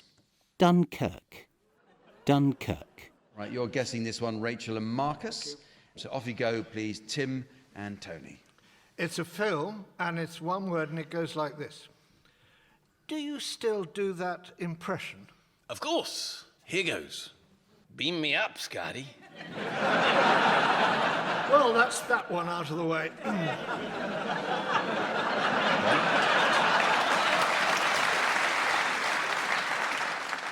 Beam me up, Scotty. Star Trek. Star Trek. Yeah. Kirk. Got it out the way. Kirk gone. Kirk left. Start the other side of Kurt. Dunkirk! Yes. Good. Okay, your turn, Rachel and Marcus. Your title is now being exhibited on the laser display board. And here again is the mystery voice for listeners at home. Raising Arizona. Raising Arizona. It's a film, and it's two words. Arthur. It's Arthur, in it? Oh, Sharon, I hardly recognise you. What you been doing for yourself all these years? Well, you know that dog over there? What, Harry? Yeah, Harry. Well, I've only been bringing up the bloke he belongs to. Oh. So, you've been bringing up the bloke Harry belongs to? Indeed I have. He's my son. Well, I never. Cheerio.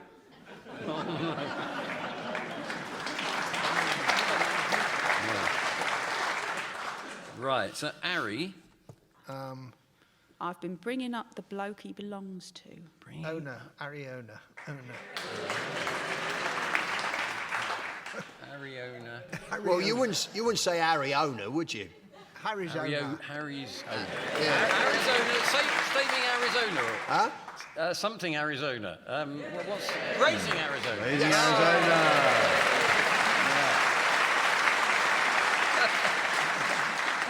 Well, the next game is called Judge Jack, and it's based on the arbitration-based reality show Judge Rinder. The show's light-hearted format has been sold around the world, from France, where it's known as Le Jugement, to Iran, where it's known as Death Without Trial. So in this round, I shall serve as the judge in a small claims court, with one team acting as the plaintiff and the other as the defendant. However, to complicate matters unnecessarily, each team must deliver their testimony, alternating one word at a time. So, Marcus Parris, I would like you to be the plaintiff, and you're accusing the defendant, Tony Brooke-Taylor, of stealing from you. So, Marcus Parris, what do you have to say? Well, It was when I bought the new speedboat, and I left it in my house over there, and he took. it. I Am furious with him. he's A bastard. Tony Brooke-Taylor, in your defence, what do you have to say? I Stand by everything I have said, yesterday. but Now I wish to say something more. interesting. It Is mine. it Is not yours. I Had another speedboat before that might confuse you? because It is yours. So, You, say that that speedboat is yours. but It's clearly got my name written on. it. I Wrote it on it carefully. with My. biro. So is that right? Was the boat clearly marked with the name Marcus Parris written in biro on the side of it? Certainly not. Marcus Parris is they're claiming that this isn't the case. You didn't write Marcus Parris on the side of the boat with a biro. He Is a liar. Tipex Has been used with care. to Remove my name. Tipex. But that would have surely washed off in the water. That's a silly thing to say. It's not silly. I'm the judge. I say that would have washed off in the water. Well, Look, I love you. That's as may be, but I'm trying to get to the bottom of this. I'm saying that the Tipex would have washed off, and also so would have the name Marcus Parris. Is that not the case? well Biro. can Resist water if you cover it in. glue. And did you cover it in glue? No.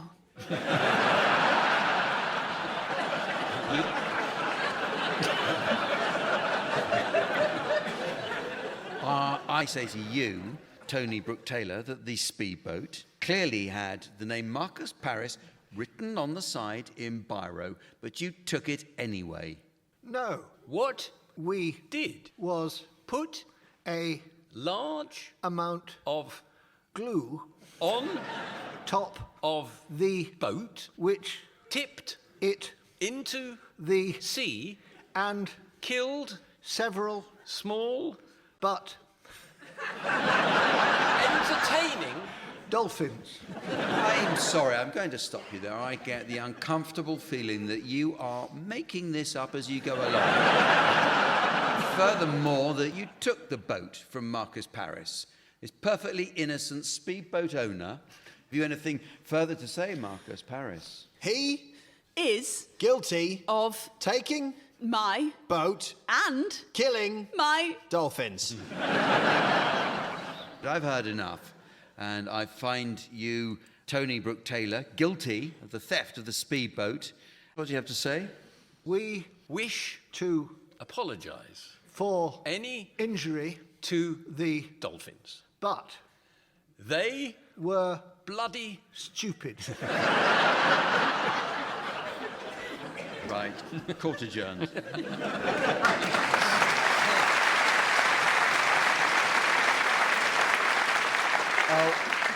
Well, it's now time for a quick round called Garden or Bedroom. When asked about the subject of gardens, legendary wit Oscar Wilde famously remarked, "Nope, I've got nothing on gardens." So, in this round, teams, I'd like you to come up with examples of phrases likely to be overheard both in the garden and in the bedroom. Tony, you can start. Shall we put it in the back or the front? Tim. Have a sniff of this. Rachel. I'm a bit worried I've over-trimmed. Marcus. See if you can find the clematis.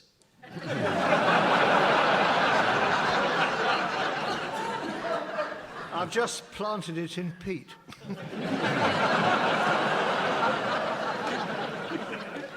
Do you know, I've been tending to these for a year and I've only just realised that they're artificial.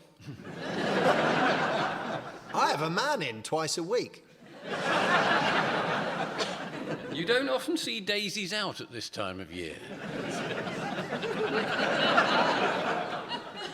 I had a pair of tits in here last year, now it's just this very angry thrush.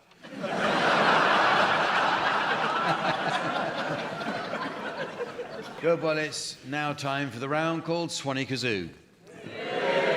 You may be surprised to learn that the great Leonard Bernstein once wrote something for the kazoo. He wrote, "No kazoo." So in this round, teams, I'd like you each to perform a duet which combines the ambrosial breeze of the Swanee whistle with the barnyard burp of the kazoo. At the piano, we have Colin Sell. Colin would like you to know he doesn't just provide piano accompaniment, but has worked across several disciplines. He even wrote the arrangements for The English Patient.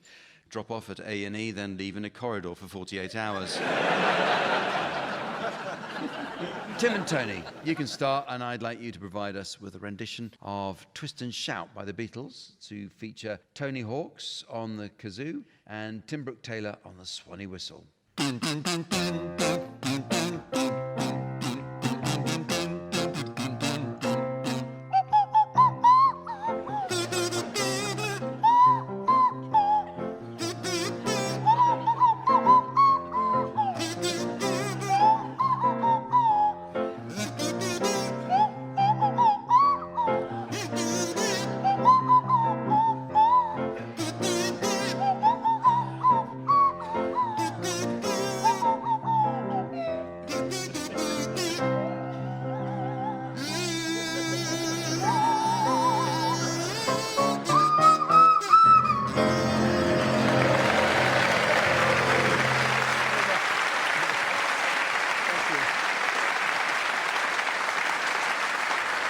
Thank you, Tim and Tony.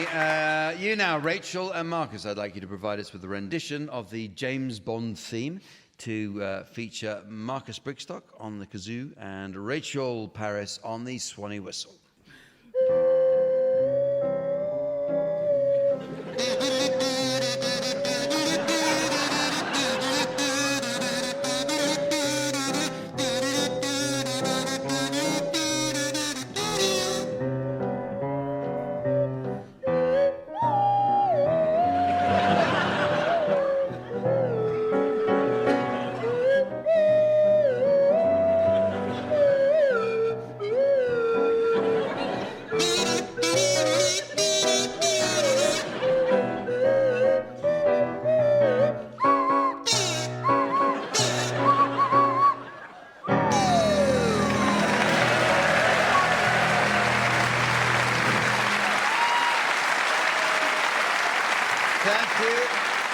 Thank you, Rachel Parris and Marcus Brigstocke. Incidentally, if you'd like a framed photograph of Colin Sell, I'm told there's one in the skip outside his agent's office.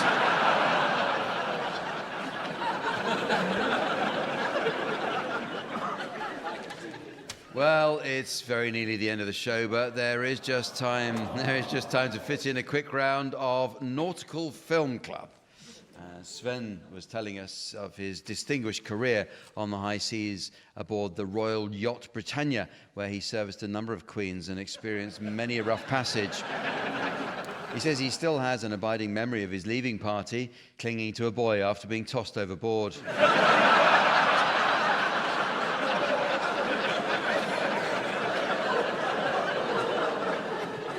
Well, in this round, teams, I'd like you please to suggest titles of films likely to prove popular with nautical folk. You can start this one, Rachel. For a Few Dollars Mooring. Tim. There's Something About Mary Rose. Marcus. Rowboat Cop.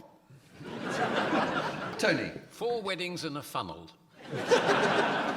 Anchor Man. Some Like It Yacht. Oars.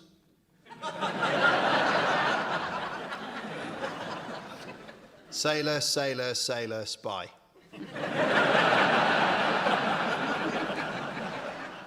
Oars 2. Think you know where I'm going next? Drowning Miss Daisy. 7 Tides for 7 Rudders. Starring Howard Keel and Ethel Mermaid.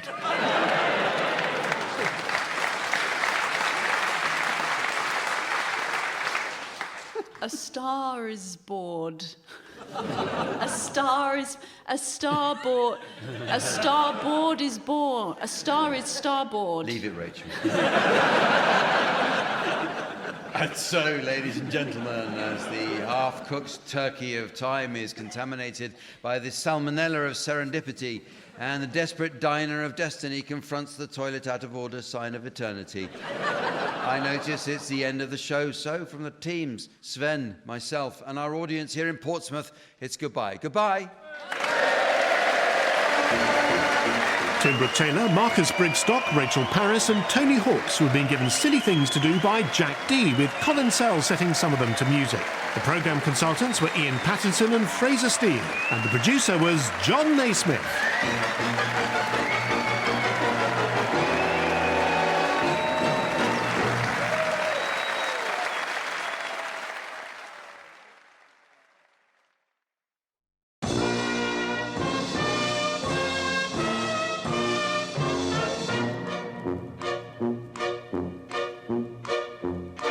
We present I'm Sorry I Haven't a Clue, the antidote to panel games.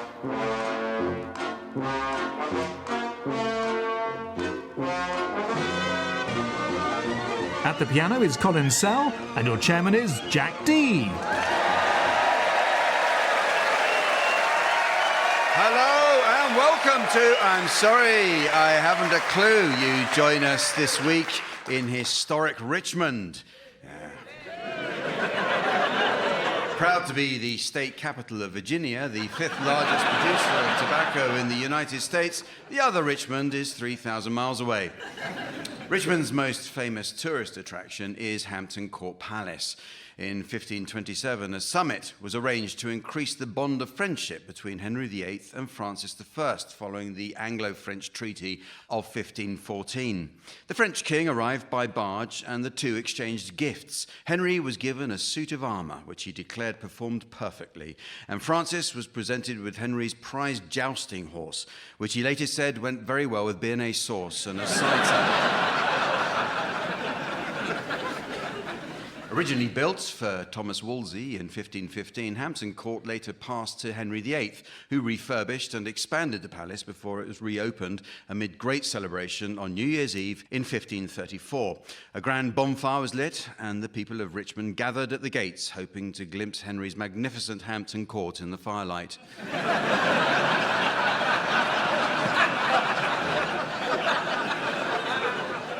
With King James I, Hampton Court became known for its apple orchard, the orangery, the maze, and in 1607, the vegetable plot, when Catholic anarchists tried to blow the palace up with 36 barrels of sprouts. Richmond Post Office is a fine Victorian heritage listed building in Windsor Street. It originally had 20 counters, but now they only generally use 4, except at really busy times when they use 1.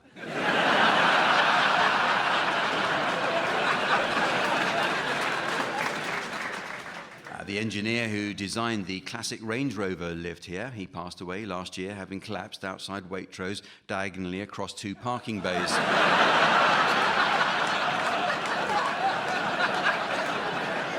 But he's surely not the last here to die awkwardly in public.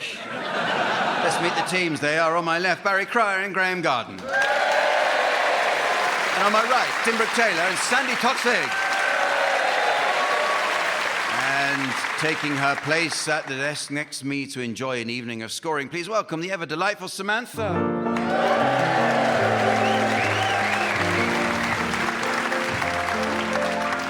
Well, we start this week with a round called Sponsored Songs. It's a shocking indictment of modern celebrities that they all have their price. Indeed, all it took was several $1 million and a trip to the deed poll office for one of the world's best actresses to become Reese Witherspoons. And for an undisclosed fee, stalwart Hollywood tough guy Vin Diesel was happy to lend his name to Lidl's own house wine. So, in this round, teams, I'd like you, please, to suggest the titles of songs that have clearly benefited from commercial sponsorship? Barry, you can start. Spam Enchanted Evening. Tim. Can you hear the drums for Nando's? Graeme. Febreze, a jolly good fellow. Sandi. Love me Tinder. For those in Persil on the sea. I did it Subway. Let it be. Sillet, bang, bang.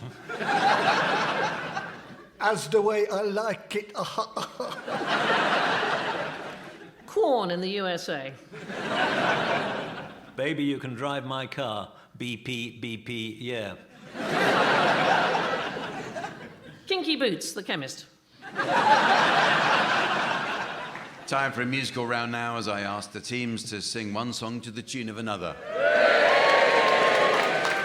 In 2010, the International Primate Protection League used a re-release of the Goodies single, The Funky Gibbon, to fund its endangered species breeding programme. Sadly, the campaign wasn't a success, and there are currently no breeding pairs of Goodies left in captivity.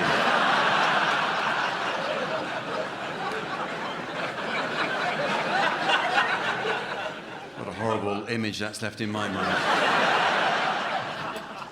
Providing piano accompaniment for this round, we have Colin Sell.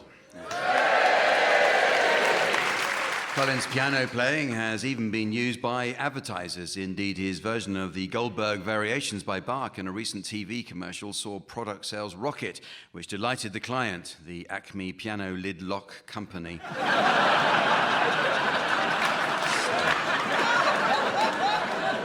Okay, we'll start with you, Tim, and I'd like you to sing the words of the Hokey Cokey to the tune of the chorus of the Hebrew Slaves, Birdie's Nabucco.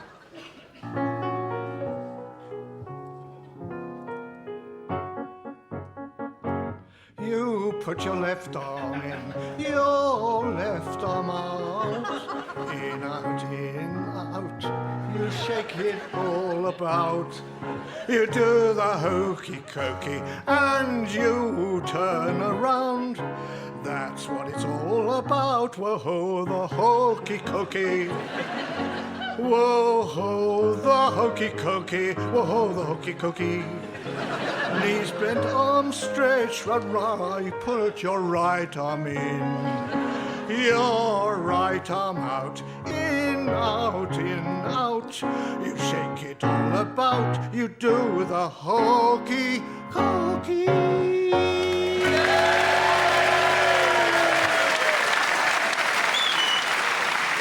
Thank you, Tim. Well, you now, Barry, and I'd like you to sing the words of the Marrow song to the tune of I Whistle a Happy Tune.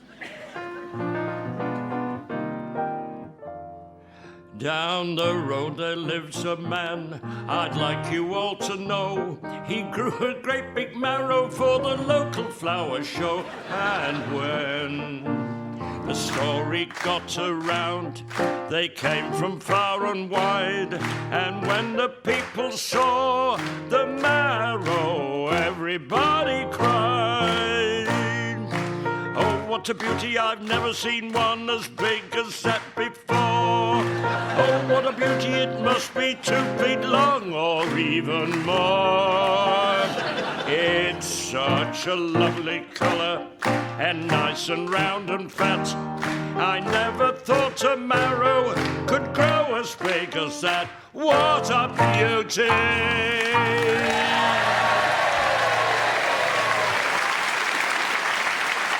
Okay, your turn now, Sandi, and I'd like you to sing the words of Madonna's Hanky Panky to the tune of Somewhere Over the Rainbow.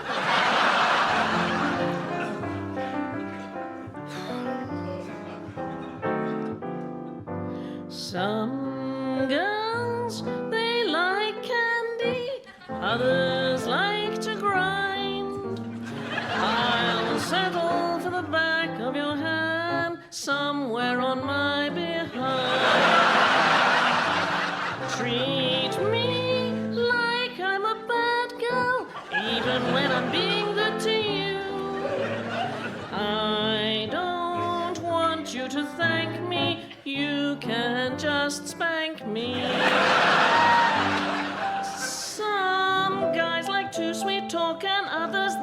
to tease, tie my hands behind my back. And ooh, I'm in ecstasy, don't slobber me with kisses. I can get that from my sisters. Before I get too cranky, you better like hanky-panky. Nothing like a good spanky. Don't take out your handkerchief.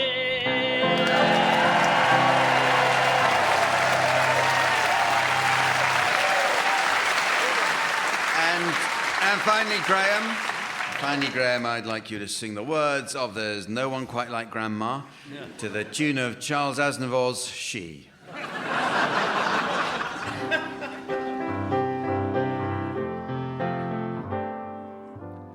Grandma, we love you, Grandma, we do.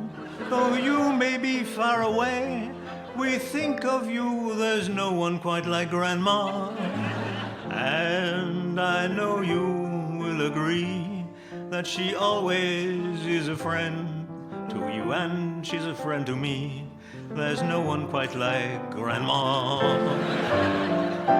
She is there in times of need.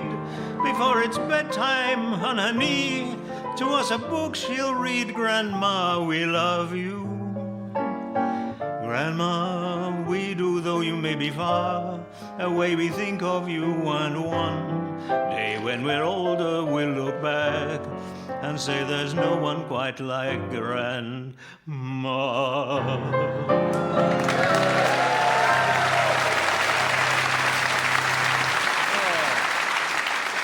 Graeme, I was teleported back to one of those old-fashioned cocktail bars, like the one in Shining. So the next round, word for word, is all about making connections between words. Amazingly, anthropologists have discovered tribes in the Amazon which have no word for time, just like the landlord in Barry's dream pub. Okay, I'd like you to start exchanging completely unconnected words, Tim and Sandi. And Barry and Graeme, your job is to try to spot a connection. And if I uphold the challenge, I'll ask you to take over the task, and so on. So off you go, please, Tim and Sandi. Cucumber. Beagle. Toboggan. Tupperware. Marzipan. Crystal. Election. Scrumptious. Florentine. Gobbledygook. Poker. Serendipity. Humbug. Winklepicker. Crosspatch. Grommet. Graeme. Yes, Wallace is always a bit of a crosspatch, and Grommet doesn't like it. Oh, that's very good. That's very good. I mean, I would totally give them that. Yes, I mean, you actually meant to defend yourself at some point. You actually want to win. Sorry. English is my second language. I was worried I was going to run out.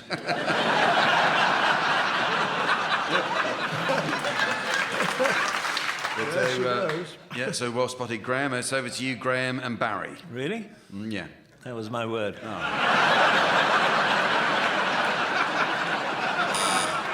Yeah, Tim. Hesitation.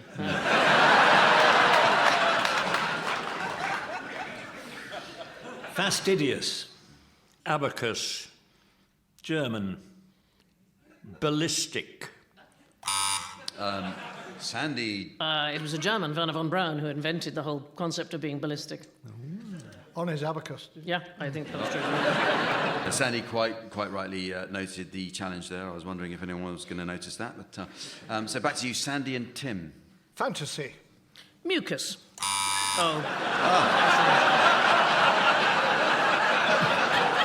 Barry straight in with a challenge there on fantasy mucus. Yeah. Well, Mucus Fantasy was a big hit song way back in the 60s. I can't remember the band who did it. How did it go? Mucus Fantasy, yes. How did it go? Do you remember? Yes. I had this mucus fantasy when I realized it was running down on me.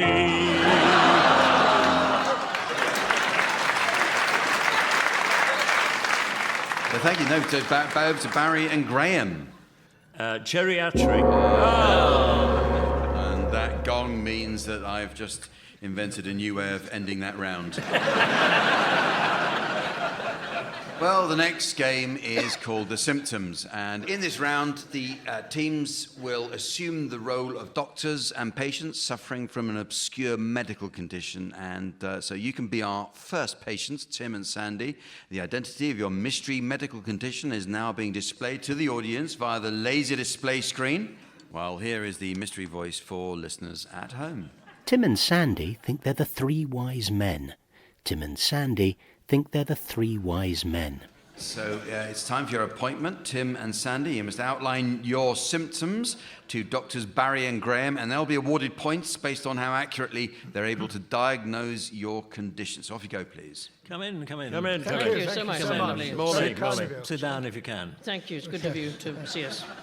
Well, for a start, our friend here has lost his voice. So we too will have to speak for him. We're all addicted to TripAdvisor. Yeah, but we only ever go to places that have just one star. Yeah.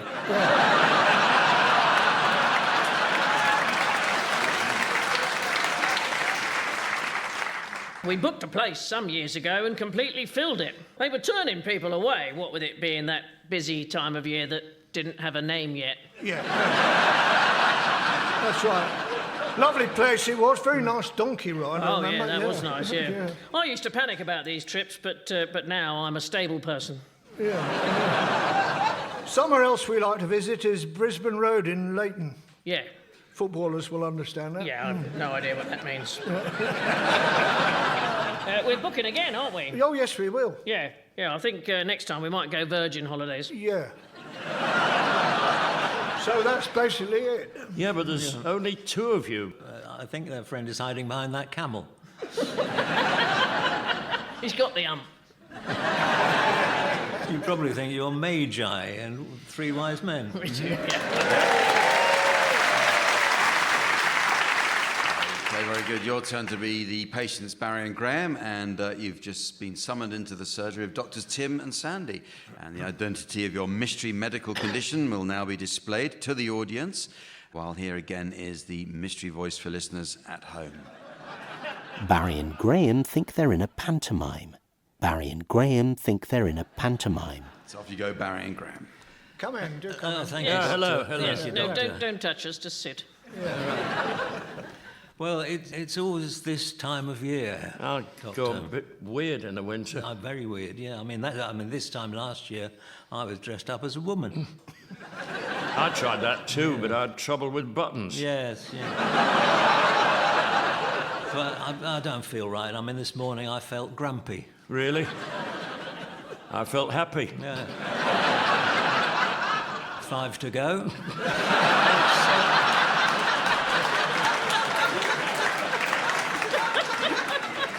I mean, I'm worried about my career. It's behind you.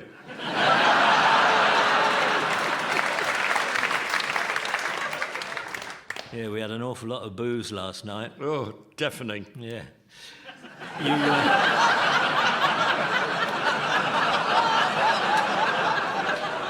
You can help us, can't you, Doc? Oh, no, you can't.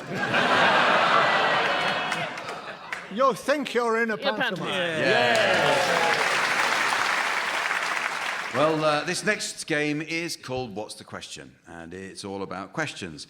Tim's grandfather was notorious for asking difficult questions. It was he who repeatedly questioned the seaworthiness of the Titanic, even before it had begun its maiden voyage. And when no one listened, he just asked louder. In fact, he asked so loudly, he was eventually asked to leave the cinema. Okay, I'll provide the answers to various questions, and I'll ask the teams to suggest what they think the original question would have been. Okay, so the first one's for you, Barry. Here's the answer. What's the question? Poppycock. What do you call a streaker on November the 11th?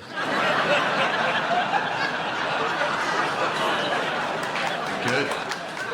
Poppycock was actually which English word derives from the Dutch word meaning soft feces? Oh, that's it. Poppycock. Easier to spell than diarrhea. Tim, here's the answer. What's the question? The answer is Clatterfart, Nimble Chops and Blabberer. Name 3 political party leaders. It's actually, can you list 3 words meaning chatterbox, right? One for you here, Sandi. The answer is contraceptives hidden in Nutella. Is there an alternative to squirrel culling?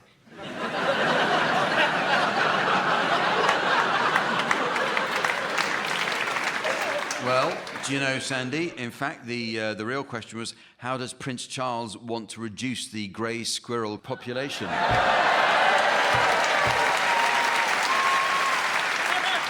And the answer is contraceptives in Nutella, right? The man is a genius. Yes, I would have thought it would just make it incredibly chewy.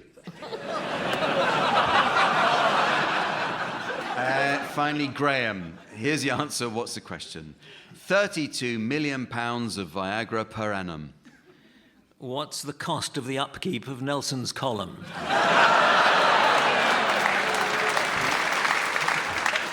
It's actually, how much does the US military spend each year on Viagra? 30 million quid. OK, here are some answers for any of you to have a go at. This is the answer. A sperm donor. What is the most popular whale kebab?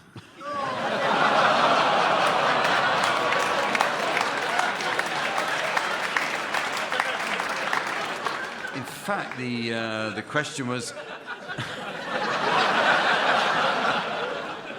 The question was, what can't a redhead be in Denmark? Yes. Sperm donor. Did you... We have very strict rules about it. Here's another answer, like the question. With a chicken. How do you make roast chicken? It's actually, how were rich Danes buried in the 1st century? With a chicken. Yeah, but not the redheads, right? Here's another answer. It rotates clockwise. You say you have an unusual penis.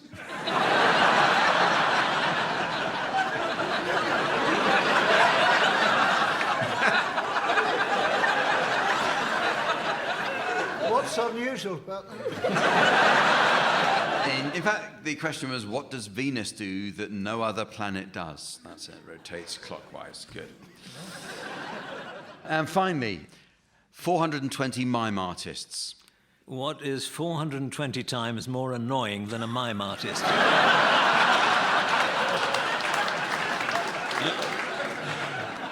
In fact, the actual question was, what did the mayor of Bogota use to shame traffic violators into driving better? Well, it's very nearly the end of the show, but there is just time to fit in a quick round of duck quotes. Fascinating and beloved creature, the duck can live for 5 to 10 years in the wild, 8 years in captivity, and about 45 minutes in Chinatown.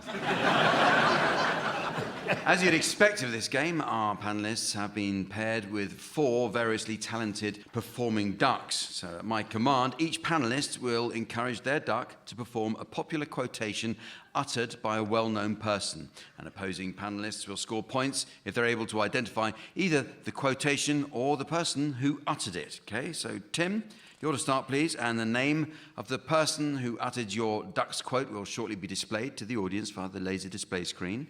And here is the mystery voice for listeners at home. Winston Churchill. Winston Churchill. All right, Tim, so will you encourage your duck to deliver its quotation now, please?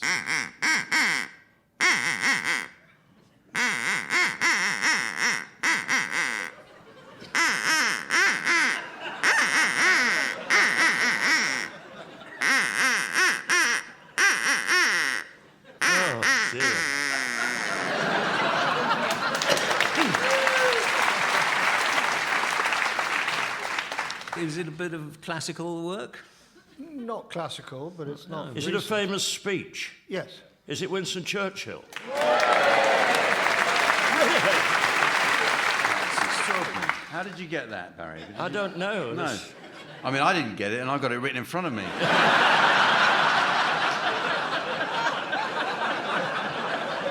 All right, Okay, your turn, Sandy. And Yes. the author of your duck's quote will now be displayed to the audience. And here again is the mystery voice for listeners at home. Julie Andrews. Julie Andrews. Here we go. There you are. It's Punch Is and that a Judy, isn't it? song? Frankly, my dear, I don't give a damn. It's a song, is it? That was just an observation.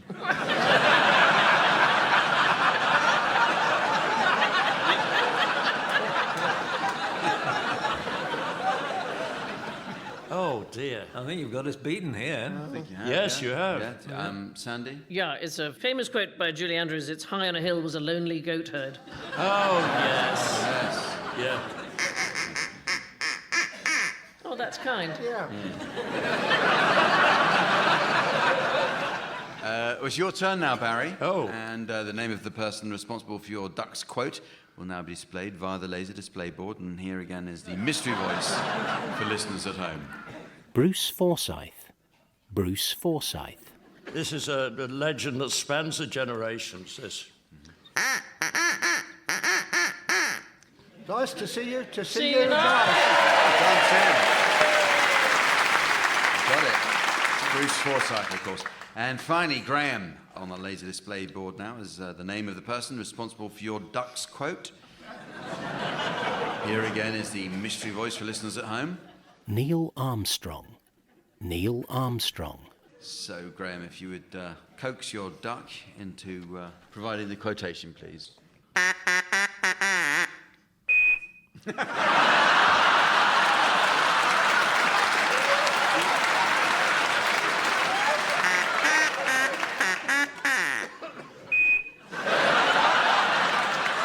Is it Neil Armstrong?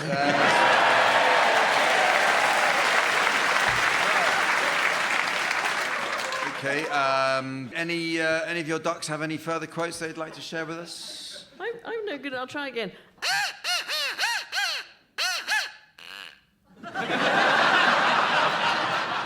I can see trouble ahead. Yes, so can I, but that's not. Okay, I think Oh, boy, it was... I think you might have to help It us was out, Arnold Sandy. Schwarzenegger. It was Hasta Is it sport? Hasta la vista, baby. la vista, baby. When you've got the answer, you can stop guessing. Yes. Have you changed your batteries, Baz? You asked me that last night, didn't you?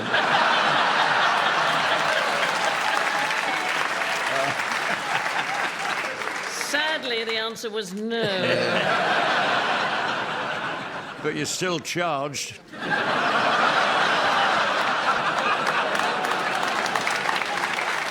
And so, ladies and gentlemen, as the troublesome travellers of time are forcibly evicted from the village green of gentility before group purchasing the unprepossessing plot of posterity and collapsing the provincial house prices of happiness, I notice it's very nearly the end of the show. So from the teams, Samantha, myself and our audience here in Richmond, it's goodbye. Goodbye. Barry Cryer, Graeme Garden, Tim Brooke-Taylor and Sandi Toksvig will be given silly things to do by Jack D, with Colin Sell setting some of them to music. The programme consultants were Ian Pattinson and Fraser Steele, and the producer was John Naismith.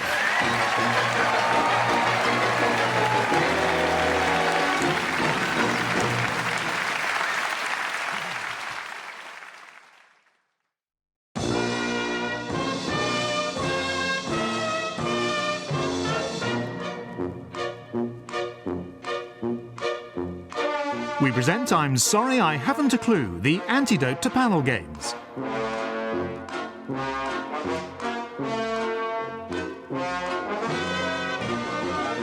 At the piano is Colin Sell, and your chairman is Jack D.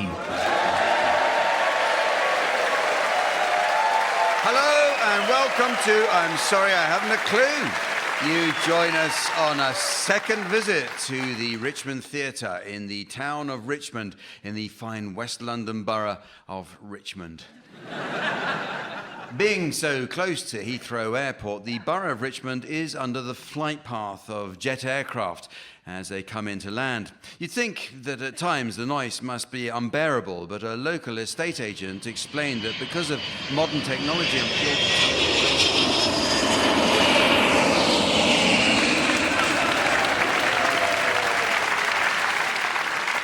honestly hardly ever notice it.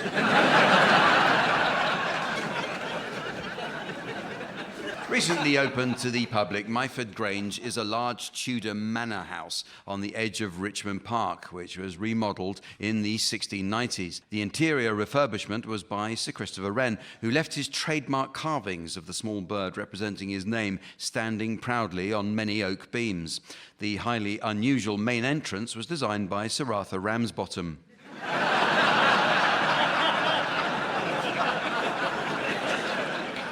Jim Kirkham, the founder of DFS, bought a mansion here. As a young, impoverished man with a wife to support, it was Kirkham who devised the sofa bed when he forgot their anniversary. In later life, when he'd become known as the Sofa King, Kirkham took a much younger bride. His new wife found he offered her no interest in the first year, so when he started to look old and sagged in the middle, she drove him down the A3 and dumped him in a lay-by. The chess grandmaster, Murray Chandler, lived in nearby Twickenham. After he became Commonwealth champion in 1984, he was invited to attend the annual Buckingham Palace Commonwealth Garden Party. And when he was presented to the Queen, Chandler silently thought for a minute before picking her up and knocking over a black bishop.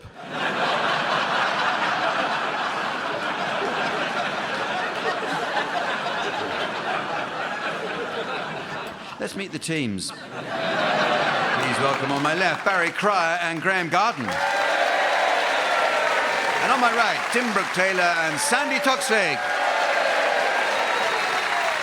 And taking his place on the scoring desk next to me, please welcome our resident tree trunk in trunks, the immaculate Sven.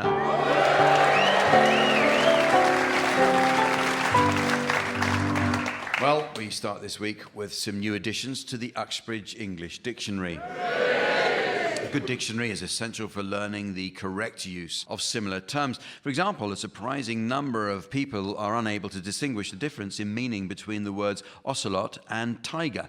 Well, an ocelot is a medium-sized wild cat with an orange-yellow coat marked with black stripes, whereas tiger is what Yorkshire mountaineers climb in Swiss Alps. But the meanings of words are constantly changing, team. So your suggestions, please, of any new definitions you may have spotted recently. Graeme, you can start. Perspex, glasses for cats. Tim. Weeping, the sound of a very small microwave. Sandi. Limelight, a sugar-free lime. Barry? Tampon. Yorkshire for loudspeakers working.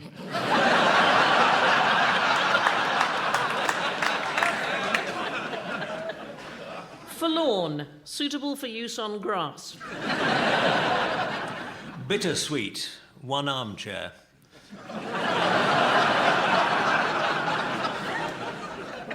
Tissue. Yorkshire kids. Shamrock, air guitar. Dildo, herbal bread mix.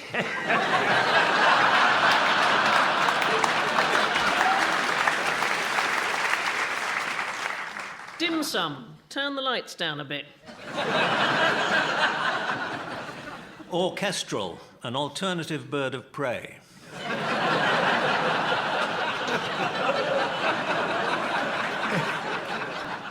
Borneo, what they say in Italian maternity wards.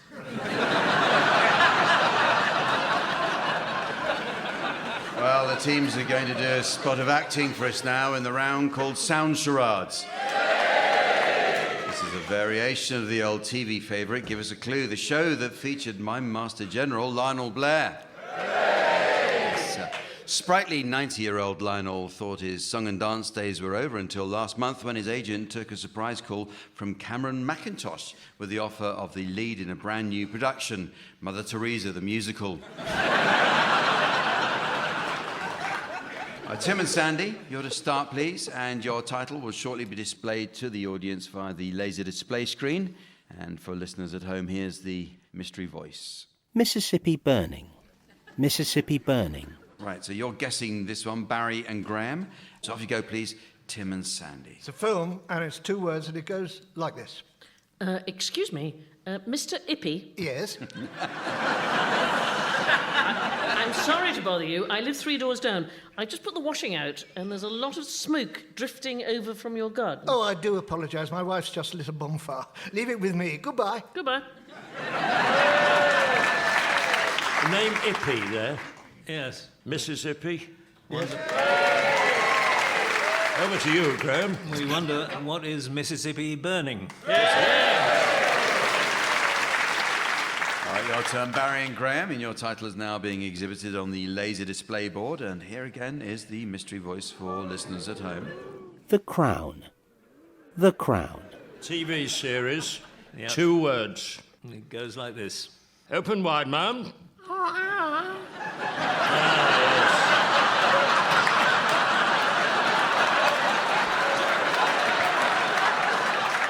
I can see this molar has been giving you some trouble. What do I do? I'm a dentist, ma'am. We'll soon have this one out. Have I been waiting long? No, ma'am, but I'm afraid you may have to wait a while for a replacement tooth. Well, we'll have to get the Archbishop of Canterbury to put it on for you.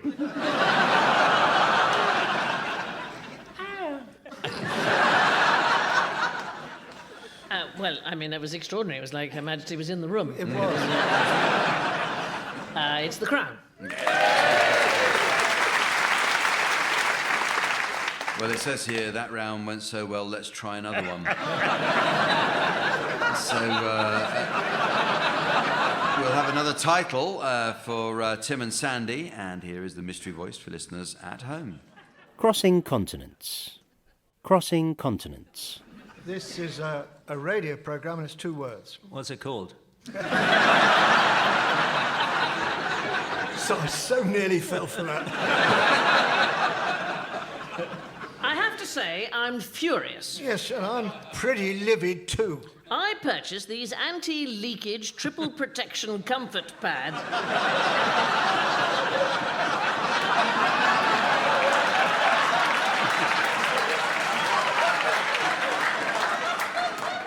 In all good faith, and can assure you that it's neither comfortable nor watertight. I've had very similar problems. These so-called discreet and super-absorbent premium briefs are about as porous as sheet glass. The slightest giggle sets me off. Luckily, I'm listening exclusively to Radio 4's 6:30 comedy output at the moment. So I'm mercifully dry as a bone. But I'm still very annoyed. And I, too, am thoroughly aggrieved. Goodbye. Goodbye.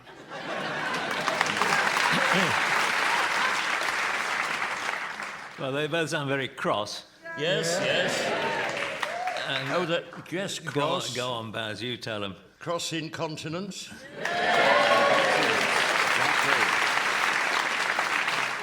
Okay, final title is being displayed for you, Barry and Graeme, and here once more is the mystery voice for listeners at home. Deep Impact. Deep Impact. It's a film and it's 2 words. 2 words. Dougal! Hamish, you'll have had your tea. No time for tea just now. Well, look at you, all smartly turned out. Well, I'm on my way to Balmoral for the royal picnic on the banks of the River Dee. Oh, do the royal family know about this? They invited me. Oh. I'm doing a wee dance while accompanying myself on the bagpipes. Oh, a Highland fling. Aye, while wearing my Highland bling. Well, I didn't want to comment, but I've never seen so much gold and jewellery.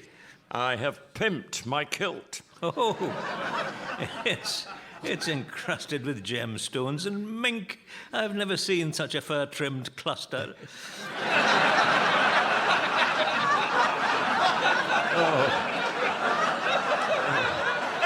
Oh, has it ridden up again? But no, look at this. What? I have also pimped my sporran. Oh, it must weigh a ton with all that precious metal, and you've pimped your bonnet too. A 3-foot feather and mint rhinestone decoration. Well, so summarise then. If I may. On the banks of the River Dee, in your pimped Highland costume, you'll be doing your turn. I will. And what do you call it? I would have thought that was obvious. Goodbye. Goodbye.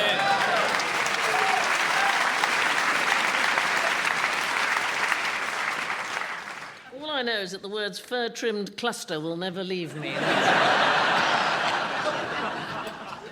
D. Banks of the River Dee. What was the term they used? Pimped. Yes. Deep pimp. Pimped. And he's going to be doing his... Turn. Pimpty turn. Pimpty turn. Another word for turn. Act. Yeah. Pimpty act. All the right notes, but not necessarily the right notes.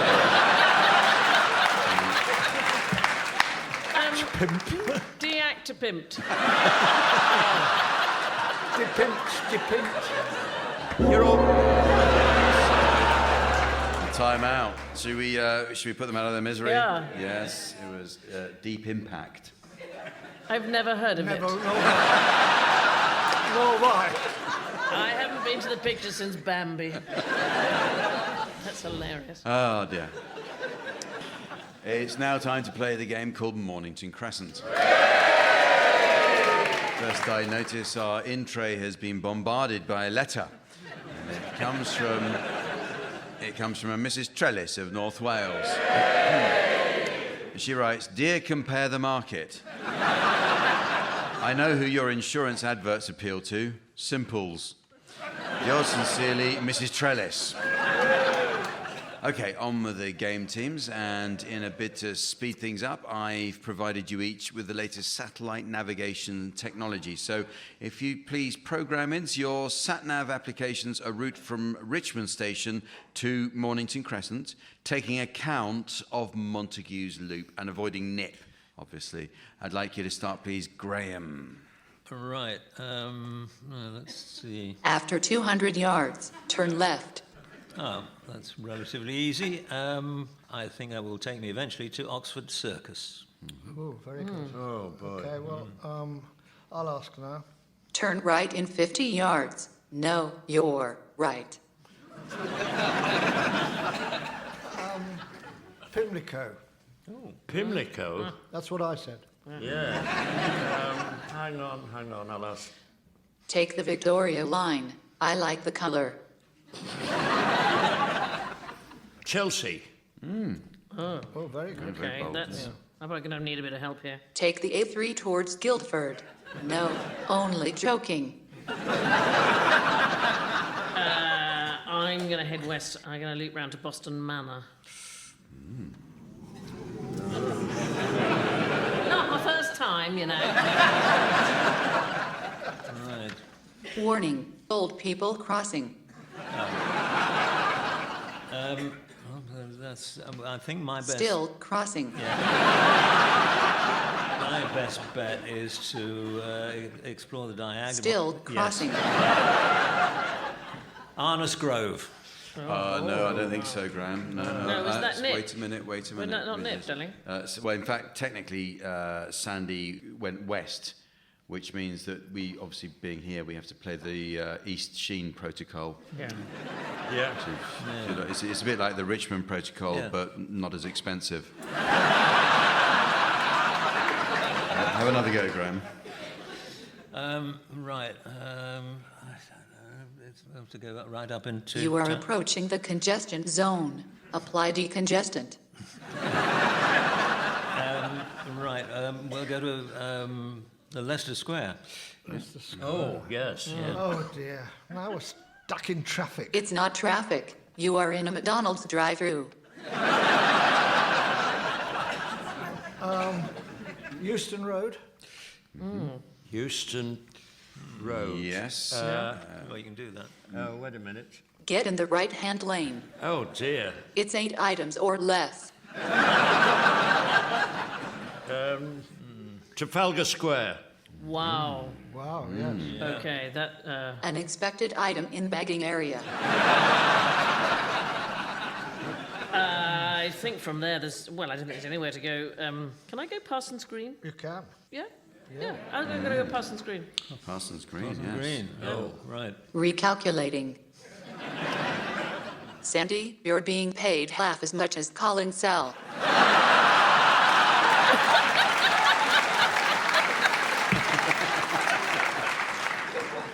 Parsons Green. I'd better go to King's Cross in that case. Yeah. You bastard. That was going to be my move. You're absolutely right. Don't forget your the Petersham rule now, please. No, I because won't, we're no. gonna do it. Have you ever considered changing your electricity supplier? That's not very helpful. I'll go for Platt's Lane. Platt's Lane and there's... I think I've got them there. That's bold. There's a... Oh, somebody coming up behind me. Hang on, I'll just have to consult. It's only a police car. Overtake him. Okay. Wood Green. Wood Green. You sure? Are you sure? You have reached your destination. Mornington Crescent! Well played, Sandi. Well played, Sandi. Well, the next game is called Complete Christmas Cards. Of course, it wouldn't be Christmas without the release of a poignant charity single. Over the years, we've seen the release of some very touching Christmas number ones, though it's the release of the Boxing Day number 2 that really brings a tear to the eye.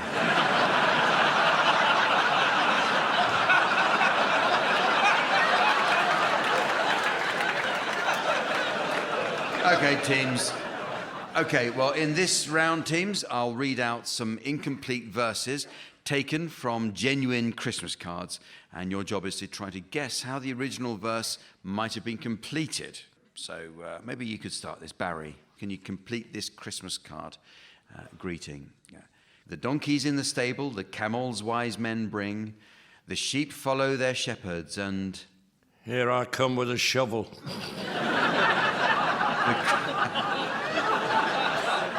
Then the Christmas bells do ring. Oh. Tim, how about this one? Mince pies and mulled wine, sausage rolls and cheese. It's the season to stop dieting and to eat what you please. A slice of cake and chocolates all go down a treat. And type 2 diabetes will make your life complete.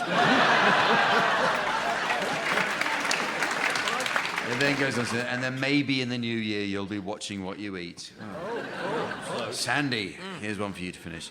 Do I hear a tapping at my door? Why, yes, it's... Someone trying to get in.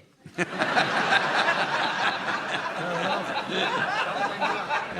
actually, why, yes, it's carol singers collecting for the poor. Graeme, happy Christmas to a dog. Happy Christmas, my dear little friend. I have filled you a stocking too. With a cat.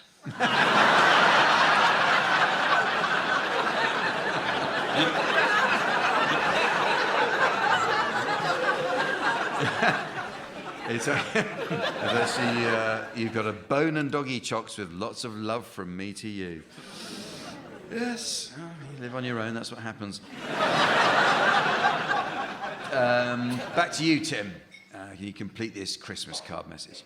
You've decked the hall with festive cheer and laid out all the goodies. Complete collection of digitally remastered episodes now available on DVD.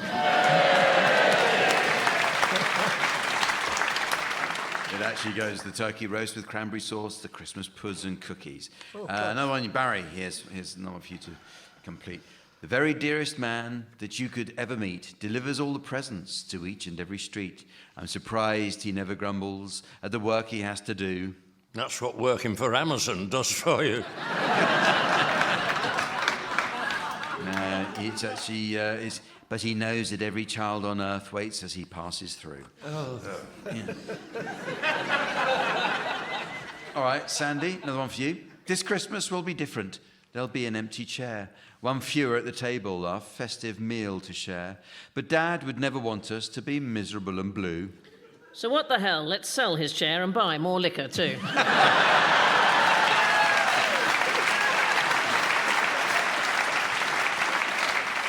Yes, it was. So let's make sure we celebrate like he always used to do.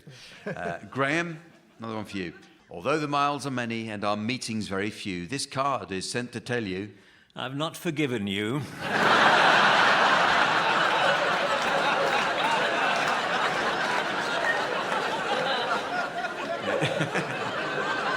It says that I miss you all year through. Another one for you to finish this one. This little festive robin, so bright for all to see, is... Dead.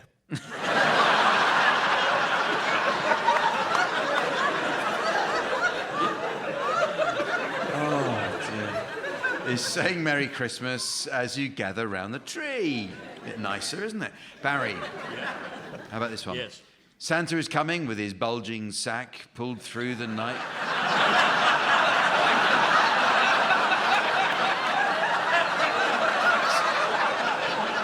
Sorry, Barry, I'll start that again. Yes, please. Santa is coming with his bulging sack pulled through the night by...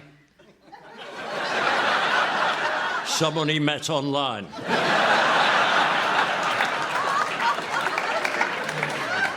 It's actually pulled through the night by his reindeer pack. Sandi. Christmas time will soon be here. It's time to wrap the parcels. Gifts for all the cousins. Dear God, they're all such arseholes.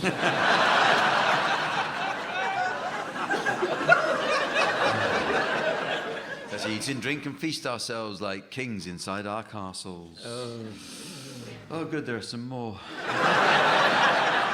And finally, Graeme, with your round, jolly face and your rosy red cheeks... You really enjoyed that spanking, didn't you? It's actually, you drive your sleigh through the town and the streets. Right, here are some for any of you that ever go out quickly, right?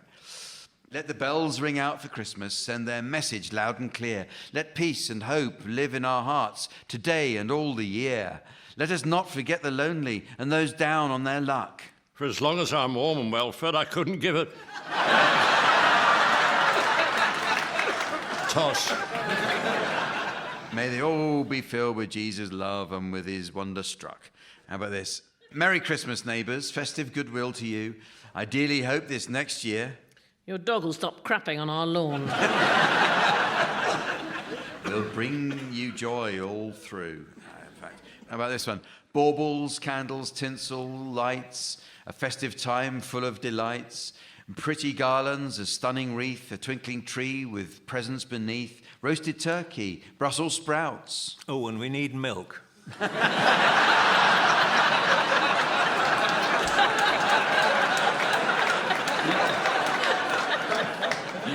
It's actually the new year in, the old one out, so come on, let the magic start, let Christmas stay within your heart. All right, how about this one? Let it sparkle, let it shine. Yes, yes, now put it away.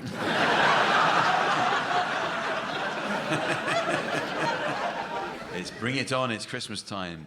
And finally, as Mother stuffs the turkey and Father pours the wine... Uncle Jack is shooting up and Grandma's done a line.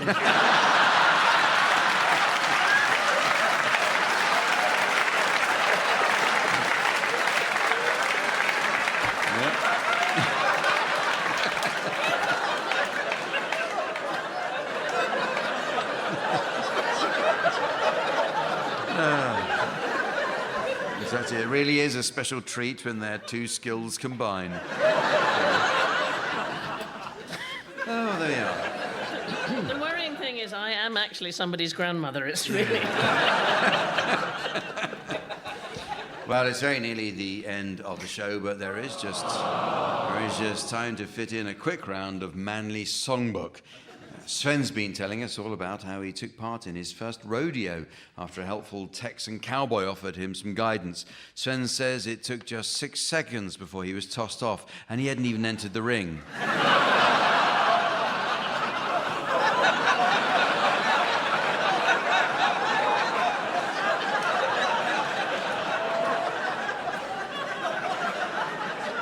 Well, in this First round, teams, I'd like you, please, to suggest titles of songs likely to prove popular with men.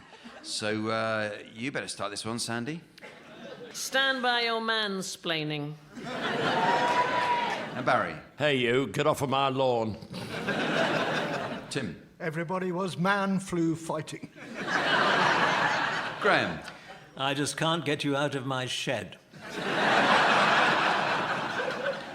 We shall overcome.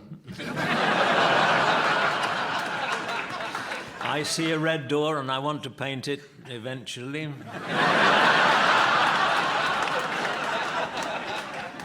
My fart will go on. Who took the bins out? Nights on light statins.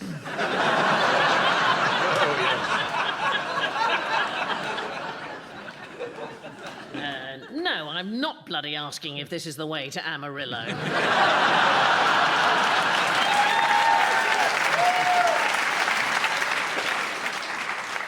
And so, ladies and gentlemen, as the twinkling tinsel of time emerges from the Labrador's arse of eternity, and